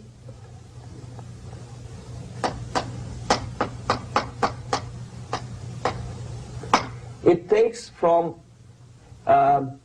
say, 15 to 20 years to demoralize a society. Why 15 or 20 years? This is the time sufficient to educate one generation of students or children. One generation. One lifetime span of a person, a human being, which is dedicated to study, to shaping up the outlook, ideology, personality. No more, no less. Usually it takes from 15 to 20 years. What it includes? It includes influencing, or by various methods, infiltration, propaganda methods, direct contacts, doesn't really matter. I will describe them later. Of various areas where public opinion is formulated or shaped. Religion, educational system, social life, administration, law enforcement system, military, of course, and labor and employer relations, economy. Okay? 5 areas. I will not write them down because we will not have enough space. Sometimes when I describe all the methods, students ask me question, are you sure this is the result of the Soviet influence? Not necessarily. You see, the tactic of subversion, about which I'm talking, is similar to the martial art, the Japanese martial art. If some of you are familiar with that tactic, probably you will remember that if an enemy is bigger and heavier than yourself, it would be very painful to resist his direct strike. If a heavier person wants to strike me in the face, it would be very naive and counterproductive to stop his blow. The Chinese and Japanese judo art tells us what to do. First to avoid the strike, then to grab the fist and continue his movement in the direction where it was before, right? Until the enemy crashes in the wall. You see? So, what happens here? The target country obviously does something wrong. If it's a free democratic society, there are many different movements within the society. There are obviously, in every society, there are people who are against this society. They may be simple criminals, ideologically in disagreement with the state policy, conscientious enemies, simply psychotic personalities who are against anything, right? And finally, there are a small group of agents of a foreign nation, bought, subverted, recruited, right? The moment all these movements will be directed in one direction, right? This is the time to catch that movement and to continue it until the movement forces the whole society into collapse, into crisis, right? So that's exactly the martial art tactic. We don't stop an enemy. We let him go. We help him to go in the direction we want them to go. Okay? So, on the stage of demoralization, obviously there are tendencies in each society, in each country, which are going to opposite direction from the basic moral values and principles. To take advantage of these movements, to capitalize on them, is the main purpose of the originator of subversion. So we have religion, we have education, we have social life, we have power structure, we have labor relations, unions, and finally we have law and order. 1, 2, 3, 4, 5, 6. Okay? These are the areas of application of subversion. What it means exactly? In case of religion, destroy it, ridicule it, replace it with various sects, cults, which bring people's attention, faith, whether it is naive, primitive, doesn't really matter. As long as the basically accepted religious dogma is being slowly eroded and taken away from the supreme purpose of religion, to keep people in touch with the supreme being, that serves the purpose. Therefore, replace it, accepted, respected religious organizations with fake organizations. Distract people's attention from the real faith and attract them to various different faiths. Education. Distract them from learning something which is constructive, pragmatic, efficient. Instead of mathematics, physics, foreign languages, chemistry, teach them history of urban warfare, natural food, home economy, your sexuality, anything, as long as it takes you away. Okay? Social life. Replace traditionally established institutions and organizations with fake organizations. Take away the initiative from people. Take away the responsibility from naturally established links between individuals, group of individuals, and society at large, and replace them with artificially, bureaucratically controlled bodies. Instead of social life and friendship between neighbors, establish social workers institutions. People who are on payroll of whom? Society? No. Bureaucracy. The main concern of social workers is not your family, not you, not social relations between groups of people. The main concern is to get the paycheck from the government. What will be the result of their social work doesn't really matter. They can develop all kind of concepts to show to the government and to the people that they're useful. Okay. Away from the natural links. Power structure. Okay. The natural bodies of administration, which are traditionally either elected by people at large or appointed by elected leaders of society, are being actively substituted by artificial bodies. The bodies of people, groups of people, whom nobody elected. Never. As a matter of fact, most of the people don't like them at all, and yet they exist. One of such group is media. Who elected them? How come they have so much power? Almost monopolistic power on your mind. They can rape your mind. But who elected them? How come they have a nerve to decide what is good and what is bad for the elected by you, president, and his administration? Who the hell are they? Spiro Agnew, who was hated by the liberal left, called them a bunch of enfeebled snobs. And that's exactly what they are. They think they know. They don't. The level of mediocrity. In a big establishment like New York Times, Los Angeles Times, major television network, you don't have to be excellent journalist.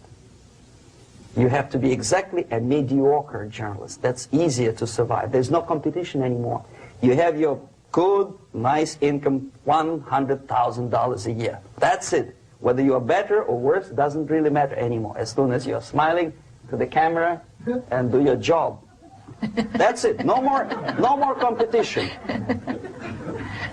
power structure slowly is eroded by the bodies and groups of people who do not have neither qualification nor the will of people to keep them in power, and yet they do have power. Okay. Together with that, there is another process. Law enforcement, law and order organization and structure is being eroded.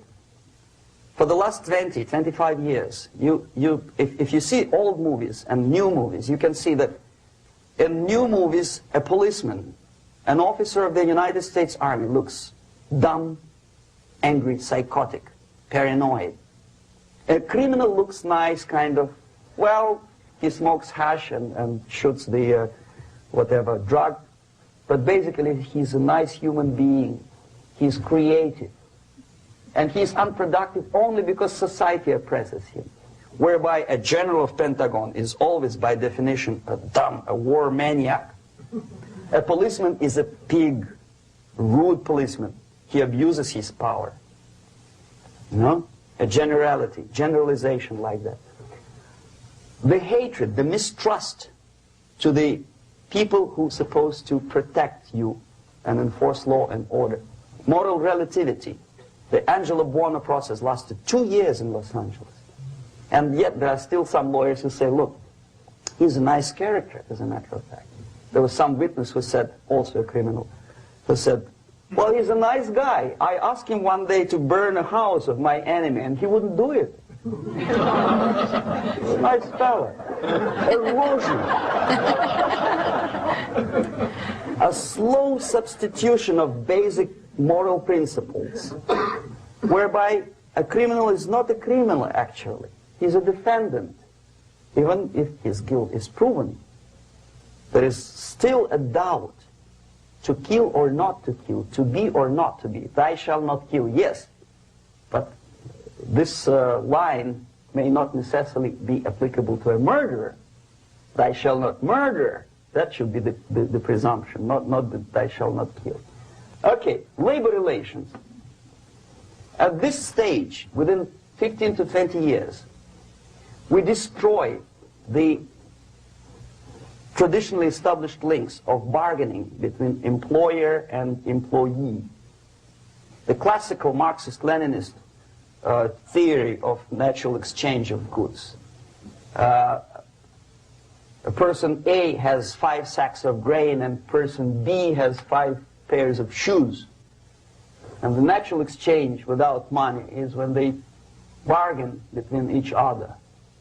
And only with the introduction of the third force, C, an entirely third foreign stranger who says, no, don't give him 5 sacks of grain, give it to me, and you give me your 5 pairs of shoes, and I will distribute it accordingly, so that the economy will go.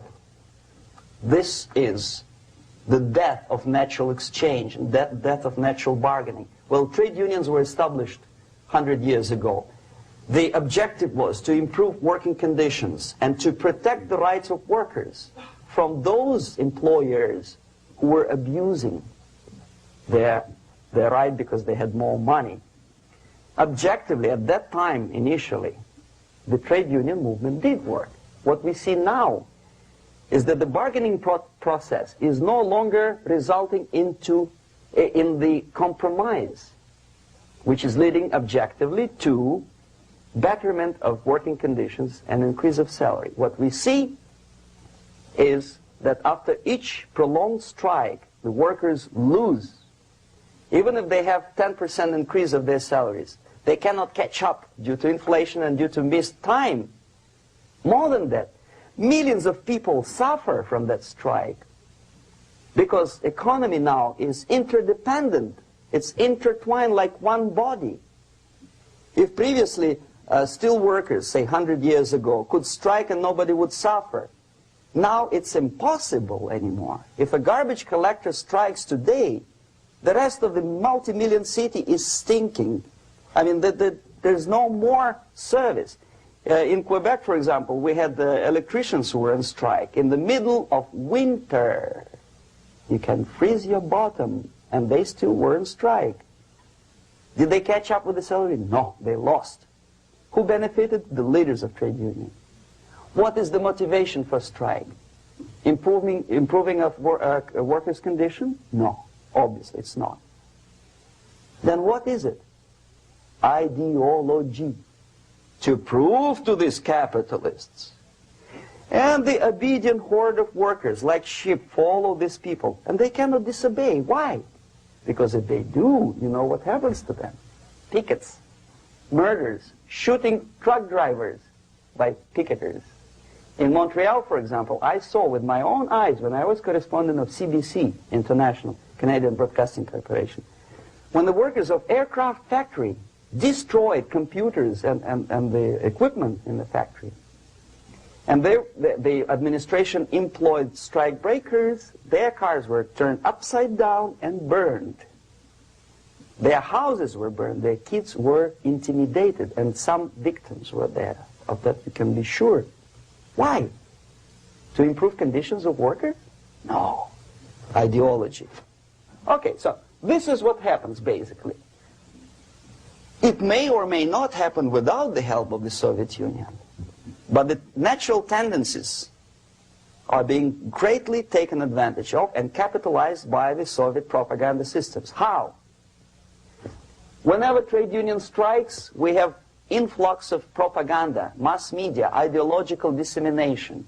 The workers' right, and we repeat it like parrots. Yes, workers' right. Whose rights? Workers? No. The only freedom of worker to sell his labor according to his own desire and will is taken away from him. By whom? By trade union boss. Unlimited power is given. Responsibility. I want to sell my labor not for $2.50 an hour, but for $2. I don't have right. My freedom is denied to me. I know that if I sell my work for $2 an hour, not for $3 an hour, I will compete better with the other guy who is lazy and more greedy. I don't need $3. I need only $2. No, I was made to believe by media, by business, by advertising agencies that I need more and more and more. Have you ever heard any advertising on TV to consume less? No. No way. Whether you need a six-cylinder car or not, you have to buy it. And hurry up.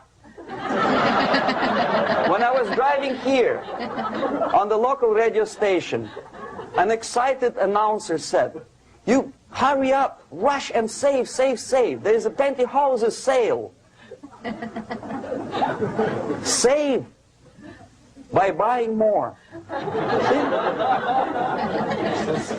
Of course. It would be too naive to expect that KGB makes that advertising agency to do such a crazy commercial. No, of course not. But what we did when I was working for Novosti Press, we would snow plow editorial offices, student organizations, religious groups with literature of class struggle. If not directly Marxism-Leninism propaganda, then a propaganda of the legitimate aspirations of working class, betterment of life, equality. Equality, mind you. President Kennedy once said, we will make America to believe that people are born equal. Are people born equal? Is there any mentioning in the Bible or any other holy scripture in any religion, if you don't believe me, go to the library and check it. There is not a single word about equality. Just the opposite. By your deeds, God will judge you. What you do is important. The merit of your personality. You cannot legislate equality. If you want to be equal, you have to be equal. You have to deserve it. And yet we build our society on the principle of equality. We say people are equal. We know it is false. It's a lie. Some people are tall and stupid.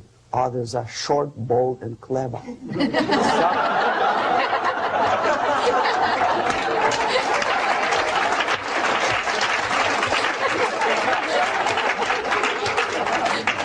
If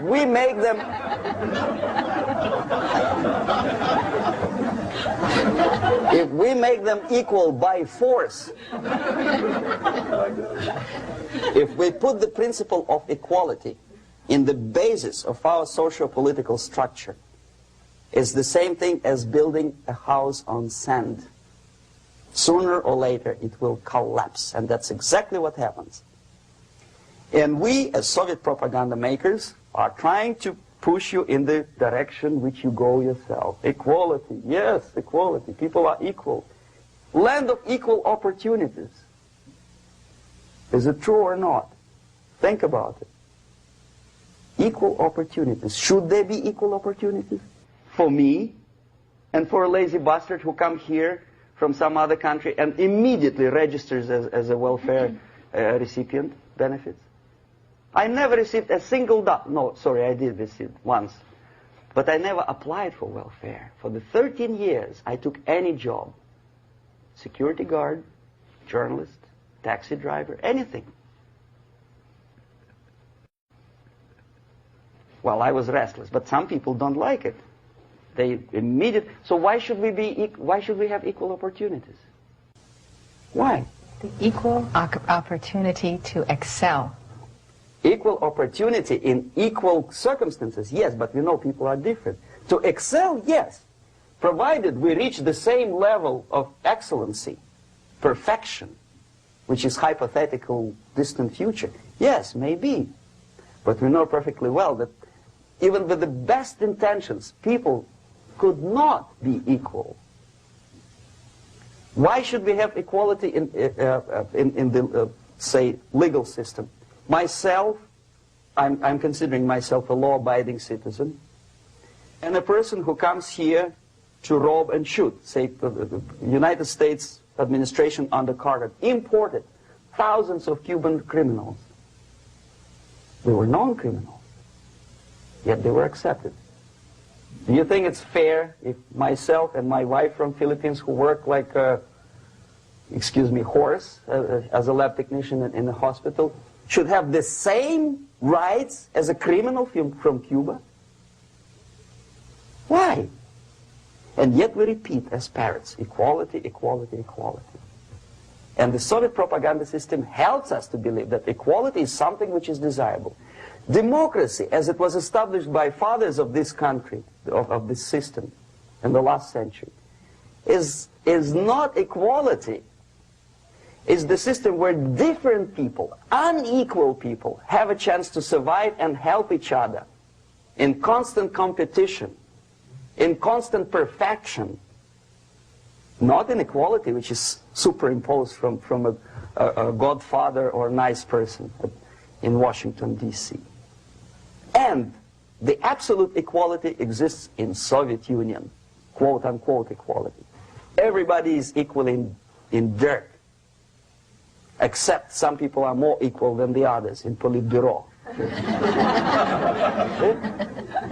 So, the moment you bring a country to the point of almost total demoralization, when nothing works anymore, when you are not sure whether it is right or wrong, good and bad, but there's no division between evil and good, when even the leaders of church sometimes say, well, violence for the sake of justice, especially social justice, is justified in countries like Nicaragua, El Salvador, well, maybe Rhodesia, and we listen to them and say, yeah, probably it's true. Is it true? No, it is not true. Violence is not justified, especially for the sake of quote-unquote social justice introduced by Marxist-Leninists, that is my former colleagues from Novosti Press Agency. Okay, so we reached that point. The next step is destabilization.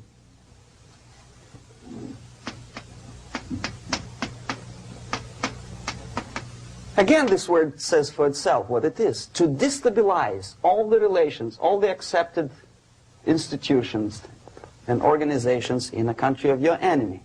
How you do it? You don't have to send a battalion of KGB agents to blow up bridges. No. You let them do it themselves. The area of application is, again, it's narrower now. Not like the previous case.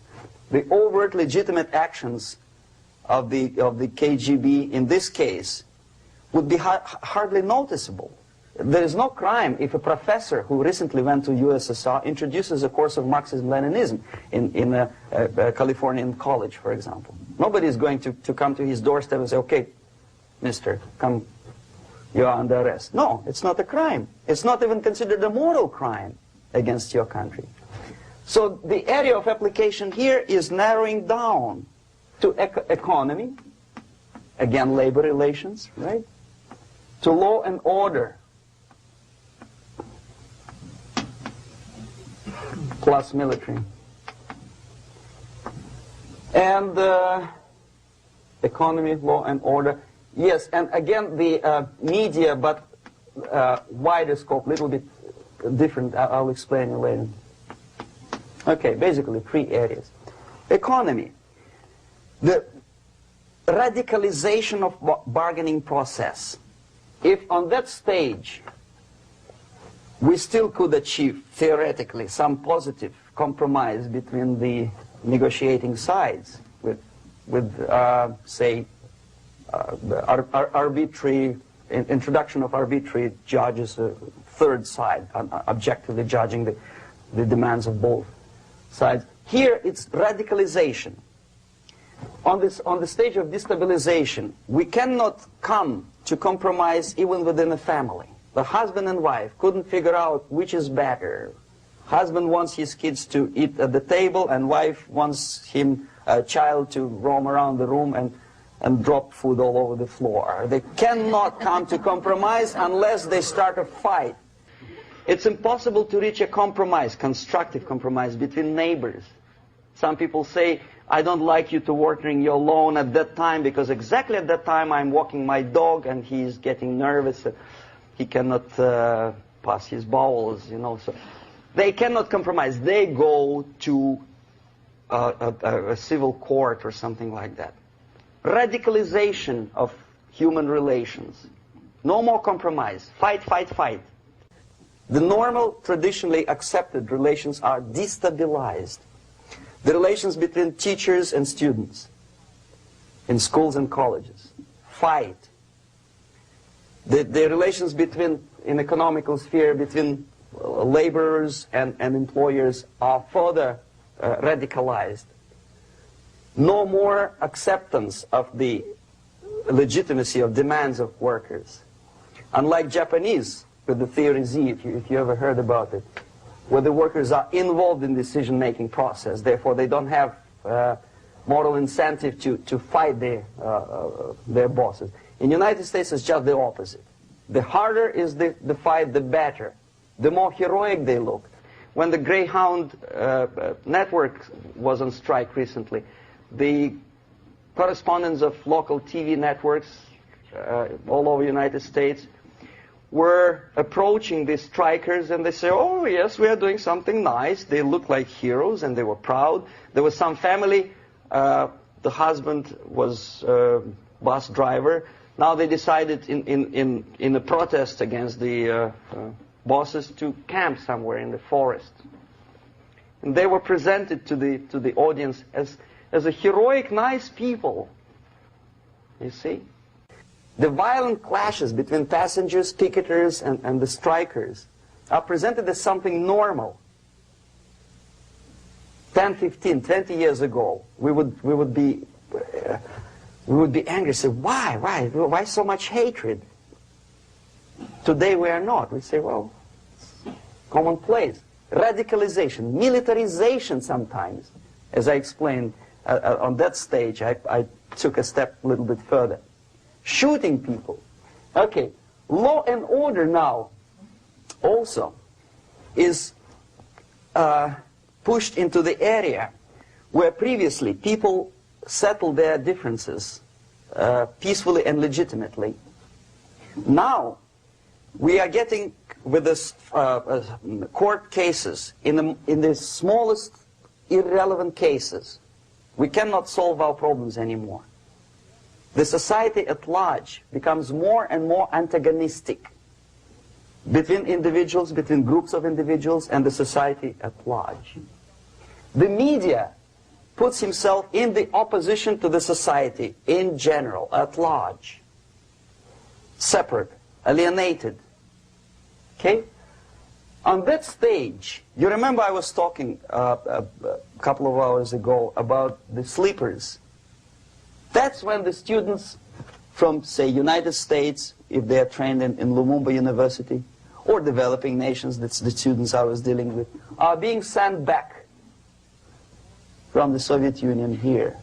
Or if they were already in the United States, in the country which is an object of subversion, they spring to action. The sleepers go up. They slept for 15 to 20 years. Now they become leaders of groups, preachers, I don't know, public figures. Prominently they actively include themselves in a political process. All of a sudden we see a homosexual. 15 years ago he did his dirty job and nobody cared. Now he makes it a political issue. He demands recognition, respect, human rights, and he rallies a large group of people. And there are violent clashes between him and police, his group and ordinary people, no matter what. It's black against white, yellows against green, doesn't matter where the division line goes. As long as this group come into antagonistic clash, sometimes militantly, sometimes with firearms, that is destabilization process. The sleepers, many of whom are simply KGB agents, become leaders of the process of destabilization. Doesn't mean that Comrade Andropov sends Comrade Ivanov to the United States. The person who takes care is already here. He is a respected citizen of the United States. Sometimes he gets money from various foundations for his legitimate struggle for, I don't know, human rights, women's rights, kid lib, prison lib, whatever. There are sympathetic Americans who donate their money to him. This stabilization process usually leads directly to the process of crisis. In case of developing nations, that's the area where I was active. The process starts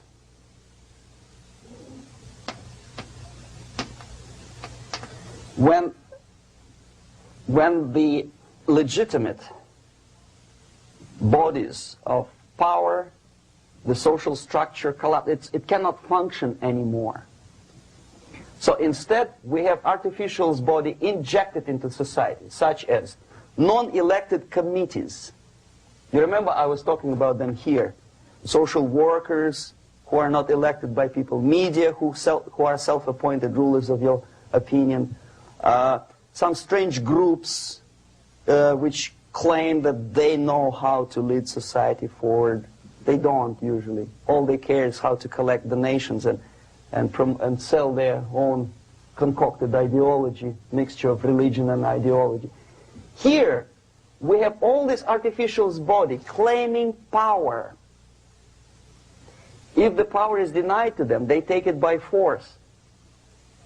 In case of Iran, for example, all of a sudden we have revolutionary committees. What kind of revolution? There was no revolution yet, and yet they had the committees.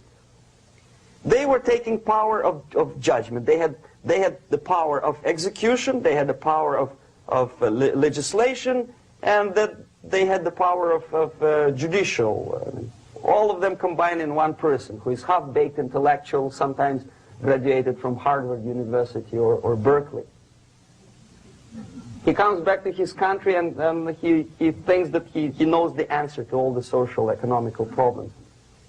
Okay? Crisis is when society cannot function any more productively. It collapses, obviously. That's the word for crisis. So therefore, the population at large is looking for a savior. The religious groups are expecting a messiah to come. The workers say, we have family to feed.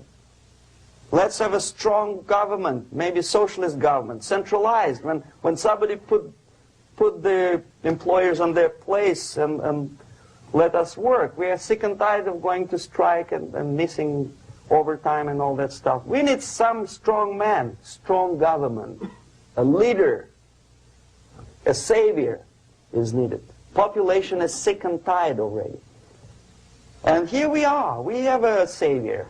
Either a foreign nation comes in, or the local group of leftists, Marxists, no matter what they call themselves, Sandinista, a reverend or some sort, Bishop Muzureva, like in Zimbabwe, doesn't matter. A savior comes and says, I will lead you. So we have two alternatives here. Civil war and invasion. Okay? See how it goes? Civil war, we know what it is. Lebanon is the best example. The civil war, which was artificially implanted in Lebanon by injection of force of PLO, Palestinian Liberation Organization. Invasion we have in many other countries like Afghanistan, name any East European country, it was invaded by the Soviet army. But the result is the same. The next stage is normalization. Normalization is a very ironic word, of course. It is borrowed from 1968 situation in Czechoslovakia, when the Soviet propaganda and after them New York Times declared the country is normalized. The tanks moved into Prague, so there is no more Prague Spring, there is no more violence. Normalization. At that stage, the self-appointed rulers of the society don't need any revolution anymore. They don't need any radicalism anymore. So this is the reverse from destabilization. Basically, it is stabilizing the country by force. So all the sleepers and activists and social workers and liberals and homosexuals and professors and Marxists and Leninists are being eliminated physically sometimes. They've done their job already. Okay? They are not needed anymore. The new rulers need stability to exploit the nation, to exploit the country, to take advantages of the victory. Okay? So no more revolutionaries, please. And that's exactly what happens in a number of countries. You remember Bangladesh? This is the crisis in which I was instrumental. First they had Mujibur Rahman. In 1971, he was the leader of People's Party, Awami League, with mustache like Stalin. He was in Russia many times. In 5 years, he was shot by his former colleagues, Marxists. He fulfilled his function. In Afghanistan, it happened 3 times. First there was Taraki, then there was Amin, now there's Babrak Karmal. They killed each other successively, one after another. The moment he fulfills his duty, the first one demoralized country, the second destabilized, the third one brought it to crisis. Goodbye, comrades. Babrak Karmal comes from Moscow and put into the seat of power. Same thing happened in Grenada recently. Maurice Bishop, Marxist, was killed by Austin, what's his name, General something, who was also a Marxist. Right? So no more revolutions, please. Normalization now. From now on, no more strikes, no more homosexuals, no more women lib, no more kid lib, no more lib, period. A good, solid, democratic, proletarian freedom. That's it. Now, to reverse this process takes enormous effort. When today, United States had to invade Grenada to reverse the process of subversion. Some people say, boy, this is not good, it's not kosher to invade the beautiful country, island of Grenada. Well, why didn't you stop the process here, when Grenada was just approached by leftists? Why not to prevent Maurice Bishop to come in power in the first place? Did Grenadians want him? Very questionable. They didn't know who was Maurice Bishop in the first place. He came to power by coup d'etat himself. Okay? No, we let the situation develop further and further and further until the crisis and normalization very soon. And then the United States decided to invade country, discovering that the country was absolutely a military base for the Soviet Union. Of course it's a drastic measure. Of course it's a pity that Marine Corps had to lose, what, 17 lives. Very bad. Why not to stop the process before it comes to crisis? Oh no, intellectuals will not let you. It's interference into domestic affairs. They are very careful not to let American administration to interfere in domestic affairs of Latin American countries. They don't mind Soviet Union interfere in these affairs. Okay. So to reverse this process, from here, it takes only and always military force. No other force on earth can reverse this process at this point. At this point, it does not take military invasion of the United States Army. It takes strong action, like in Chile, a CIA covert involvement to prevent the savior from outside to come into power and to stabilize country before it erupts into civil war. Okay? Support the right-wing conservative forces. By money, by crooks or love, doesn't matter. Stabilize the country. Don't let the crisis develop into civil war or invasion. Oh no, your liberals will say it's against the law.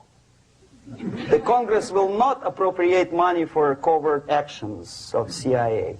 Why not? Should we wait till the normalization come and Soviet tanks land in Los Angeles airport?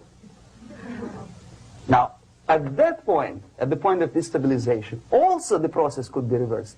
Again, easily than this. No CIA involvement at this point. You know what it takes here? Restriction of some liberties for small groups which are self-declared enemies of the society. As simple as that. Oh no, the media and liberals will tell you this is against the American Constitution. How can we, by force, deny the civil rights to criminals, for example? It's not good. Okay? So we allow them to. Okay, if you allow the criminals to have civil rights, go on and bring the country to the crisis. This is a bloodless way to do. Curb the rights. I mean, not to put them in prison. No, I'm not talking about putting all the gays from San Francisco in the concentration camp. Do not allow them to take political force. Do not elect them to the seats of power, whether it is municipality level, state level, or federal level. It has to be beaten in the heads of American voters that a person like that in the seats of power is an enemy. Do not be afraid of this word. It is an enemy. If he is not an enemy here, he will be here. Later on, he will be shot, of course. But at this point, he is an enemy. Okay? You are doing great service by denying him a right to capitalize on his own crazy ideas and become a powerful man, a man who uses the seat of power. Restriction of certain freedoms and permissiveness at that point would prevent sliding into crisis and probably will return the process of destabilization. To curb unlimited power, monopolistic power of trade unions, here, at that point, would save economy from collapsing. To introduce a law to stop private companies of raping public opinion's mind in the direction of consumerism. No company must have a right to force you into buying more unless you want it. There must be a law. You want to advertise your car? Okay. But not a single mentioning of buying it now and saving money. It must be against the law to force people to consume more. Self-restraint. Previously, before this process started, the self-restraint was a business of church, religion. Because our preachers, the fathers of church, would tell us, material values are good, but it's not the prime function of human being. Because you have to live with something. Obviously, the design for our life is not to consume more deodorants. There must be something greater. If such a complicated instrument as human body was created, obviously there must be some higher purpose for that. And it's very easy to avoid destabilization by denying the greedy companies one little freedom, one little liberty, forcing you into turning yourself into processors of unwanted products and goods. They turn you into machines, like the worm who there's inlet and outlet. So, and how long an average appliance lasts these days? Less than a year. Why? Where's workmanship? Well, we want you to buy more. Okay. Destabilization process could be easily overcome if, as I say, the society, by its own will or after persuasion by the leaders, will come to the idea of self-restraint. It's so hard we want to consume more, but you have to. Unless you will come to this stage, when, as we say in Russia, if Sahara Desert ever becomes a communist state, there will be shortage of sand. So you have to curb your... you have to curb your expectations at this point before it's too late. But no, we don't want to do it. Demoralization process. Again, it's the easiest thing to reverse. First of all, by restricting import of propaganda. The easiest thing to do. Unlimited, unrestrained import of Soviet literature, Soviet journalists, giving Soviet propaganda and ideological agitators equal time on American TV network. It has to be stopped. And it's easy. They won't be offended, mind you. As a matter of fact, they will respect America more. But when my former colleague Vladimir Posner appears on Nightline, and Ted Koppel asks him, well, Vladimir, what do you think about this and that? What can he think? He's an instrument of propaganda. He thinks what Comrade Andropov tells him to think. He's just a nice, articulate mouthpiece of the Soviet subversion system. And Ted Koppel makes you believe that my friend Vladimir Posner thinks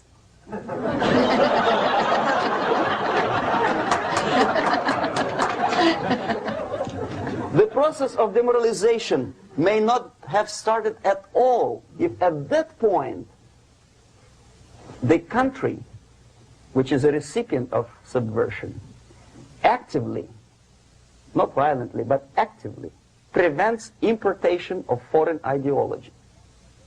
I don't want America to follow the pattern of ancient Japan. You don't have to shoot every foreigner when it approaches the sacred borders of the United States. But when he offers you a junk in the disguise of very shiny something, you have to tell him, no, we have our own junk.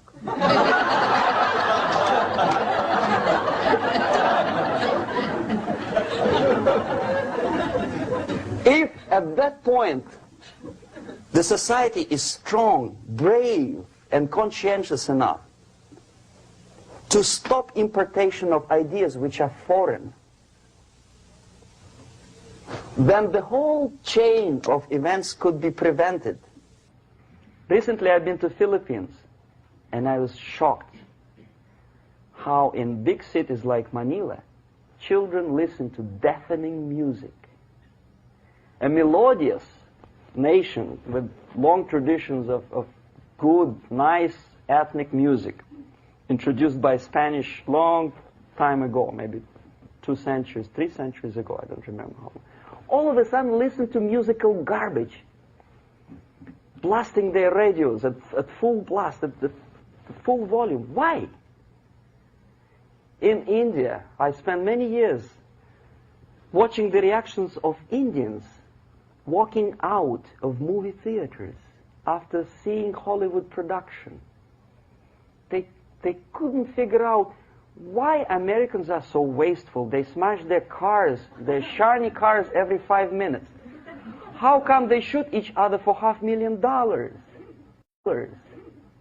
Is it true that they're so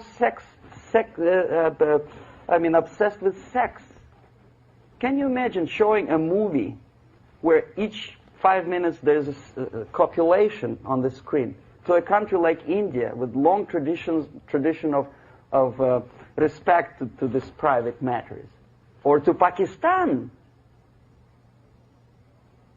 And United States expect these people to respect you? No way.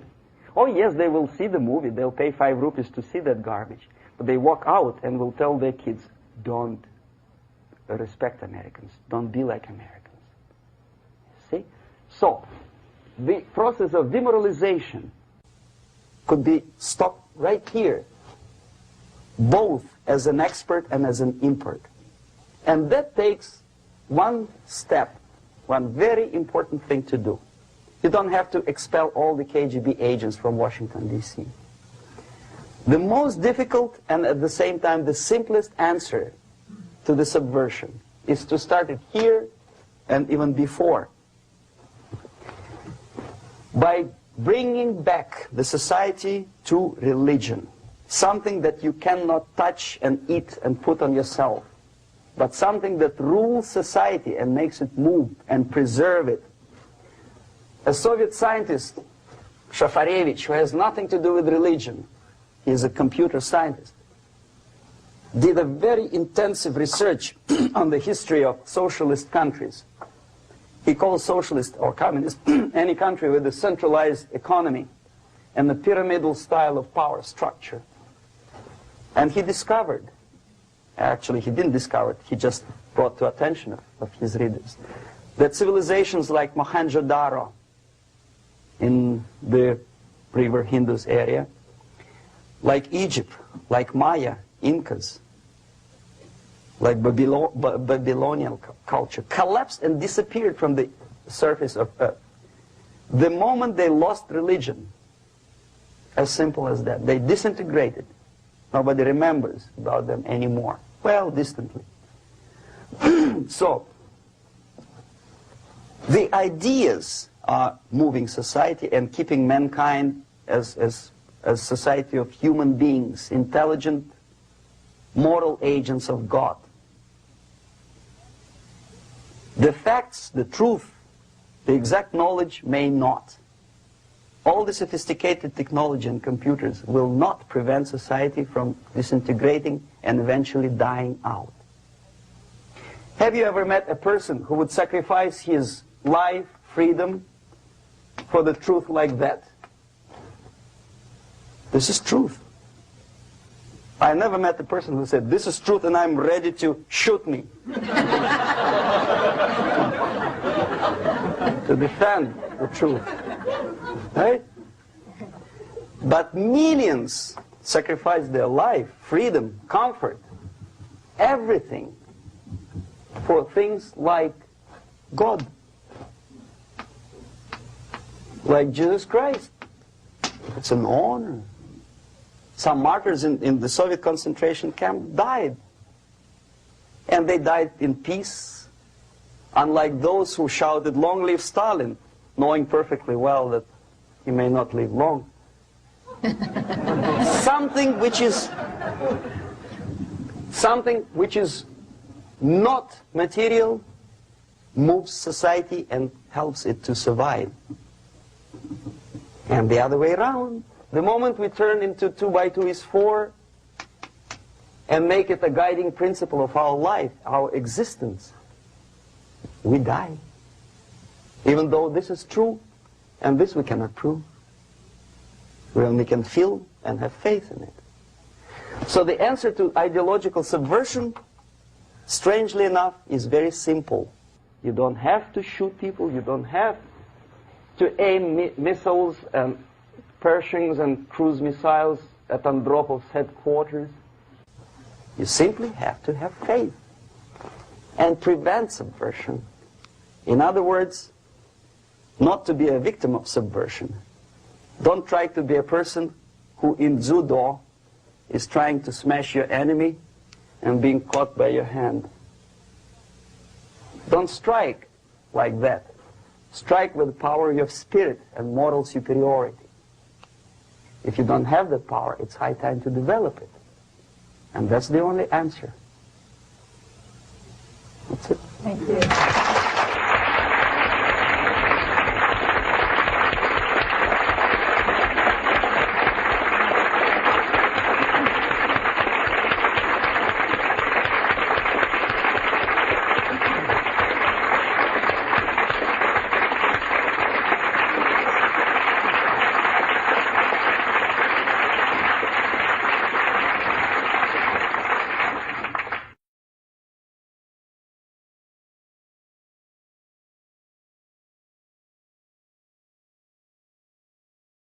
the basic methods are not that much different from activities of any public relation officer from any big company. Say Coca-Cola, I bet. They have their own department of public relations and press relations. But the ultimate goal, the ultimate purpose is different. If Coca-Cola wants to make profit and to sell more Coca-Cola to nations of the world, the Soviet Union, the ultimate purpose of the Soviet system is not to sell anything, least of all ideology, is to destroy the civilization on which the affluence and freedom based, and replace it with a system of total control over life of human beings, the system of total exploitation. That's the ultimate purpose.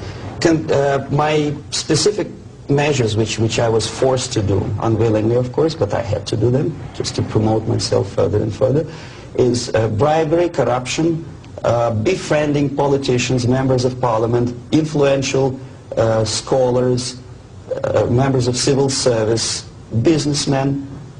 In other words, anyone who has anything to do with shaping of public opinion in the interests of the Soviet foreign policy. That would include a long process which sometimes is unnoticeable to an average person. It's a long-term process which is called ideological subversion. It's unnoticeable as movement of a small hand of a clock. You know it's going around, but even if you watch it intensely, you don't see the movement. The eventual result is befriending these people and trying to get them involved in the activity in the interests of the Soviet foreign policy.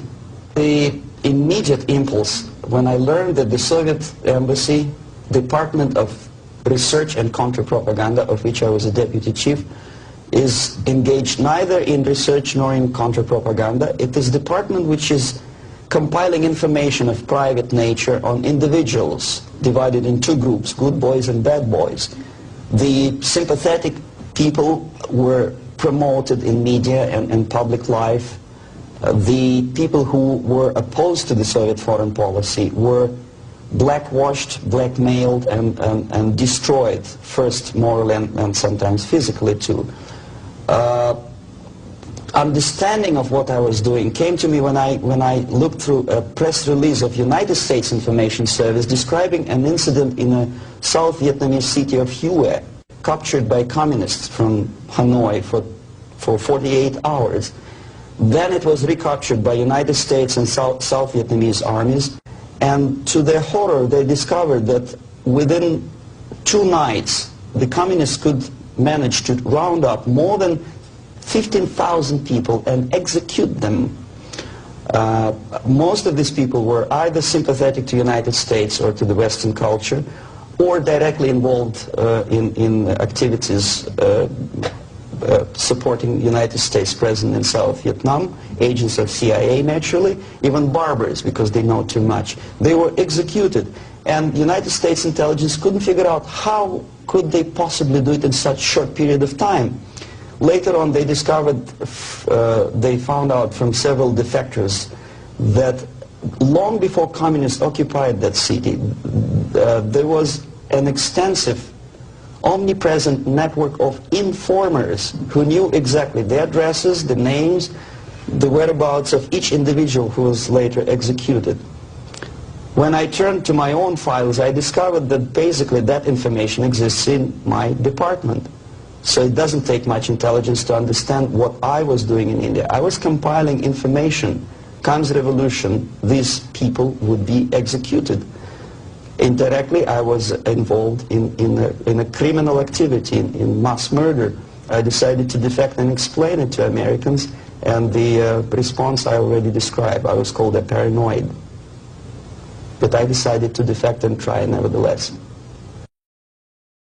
There's another long story. It's virtually impossible to defect in India simply because Indian government, under pressure from the Soviet government, if you can call them government. I don't call them government, I call them junta. They adopted a law as early as in 61 or 62, after Stalin's daughter defection especially. That law states that no embassy, no foreign legation on the territory of Indian Republic has the right to extend political asylum to any defector from any country, which is very It's a masterpiece of hypocrisy. No other defector but a Soviet one needs a political asylum. If you are a Canadian or American, if you want to be nasty to your own government, the maximum you can do is just to pick up a phone and make a dirty phone call to your ambassador. Buy yourself a ticket and get lost. What happens to a Soviet defector under that law? If I knock a door of United States Embassy, by that law, the American diplomats have to turn me back to the Indian police, and Indian police takes me directly back to the Soviet embassy. And that's the end of my defection. So knowing that perfectly well, and having contacts both with Indian police and American media corps, I understood that the only way for me was to disappear for a while, and the best way I discovered was to mix with a group of hippies.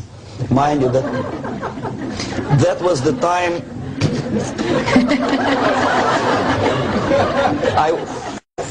I was 13 years younger, so I looked slightly different, of course. I studied so-called counterculture in India. Sometimes good, sincere young people who wanted to study Oriental mysticism and culture and religion, but most of them were simply easygoing individuals who were delighted with exotic life and the easiness with which they can purchase hashish and other drugs in India. And sometimes they traveled Indian subcontinent without any identification papers. So the best way to escape detection was to mix with the group of hippies and travel in India until the campaign in the media and in the police search will subside. All the newspapers in India carried my picture and announcement of the police that anyone coming forward with information about my whereabouts would receive 5,000 or 2,000 rupees. Knowing that perfectly well, I just walked India barefoot with beads and blue jeans, smoking hash and enjoying life. Until I found sympathetic journalists who smuggled me from India to Greece. Mind you, that was a military dictatorship at that time. Then only I approached American CIA, and they helped me to land in Canada as a legit, ordinary immigrant. So now I'm a Canadian citizen, as you can see from my patriotic tie. Canada is a kind of middle of the road country where there are so many various ethnic groups that another strange character who speaks both Russian and English and two Oriental languages, I didn't have any problem fitting into academic circles, and first being just a student at the University of Toronto, and later a producer with the Canadian Broadcasting Corporation.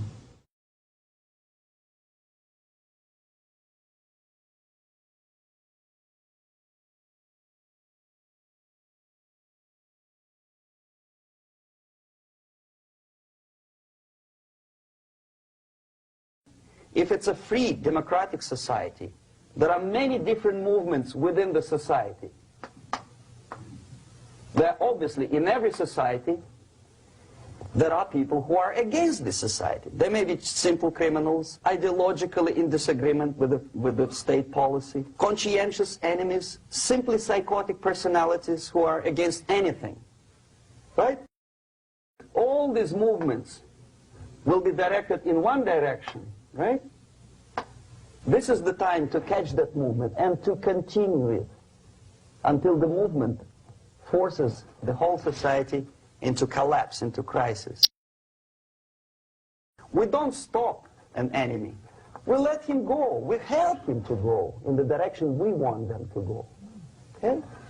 Obviously, there are tendencies in each society, in each country, which are going to opposite direction from the basic moral values and principles. To take advantage of these movements, to capitalize on them, is the main purpose of the originator of subversion.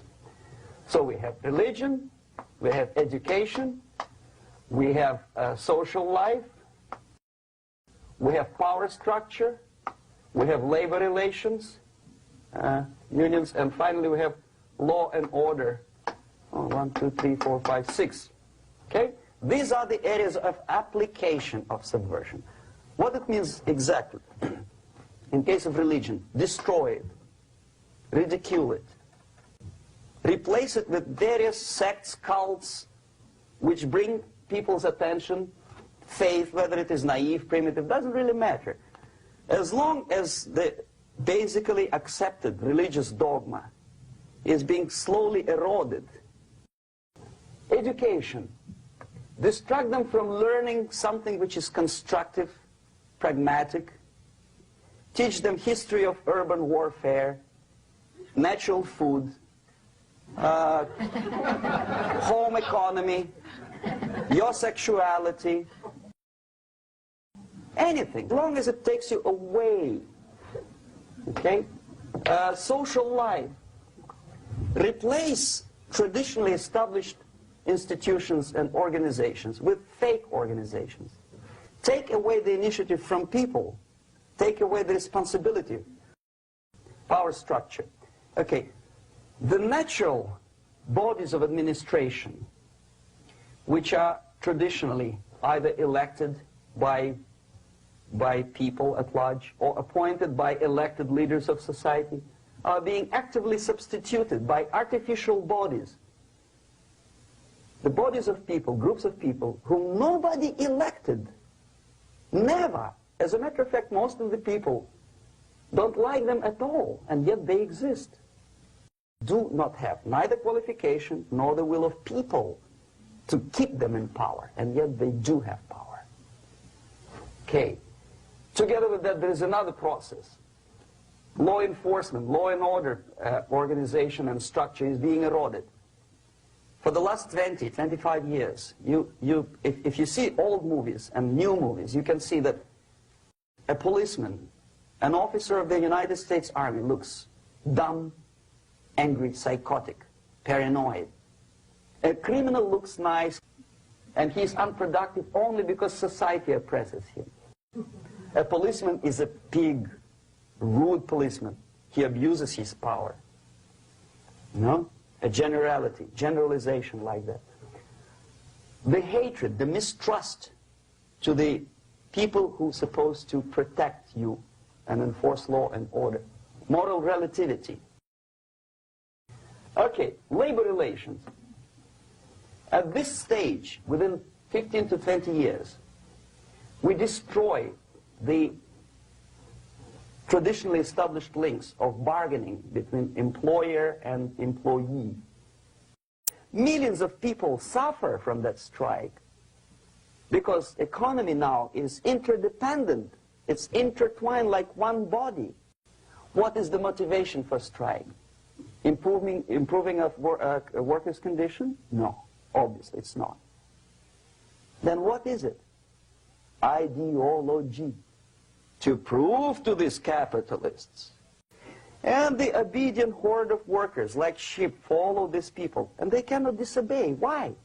Because if they do, you know what happens to them? Pickets.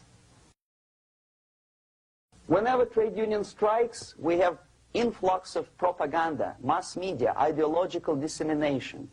The workers' right. And we repeat it like parrots. Yes, workers' right. To reverse this process, do not elect them to the seats of power, whether it is municipality level, state level, or federal level. It has to be beaten in the heads of American voters that a person like that in the seats of power is an enemy. Do not be afraid of this word. It is an enemy. Strike with the power of spirit and moral superiority.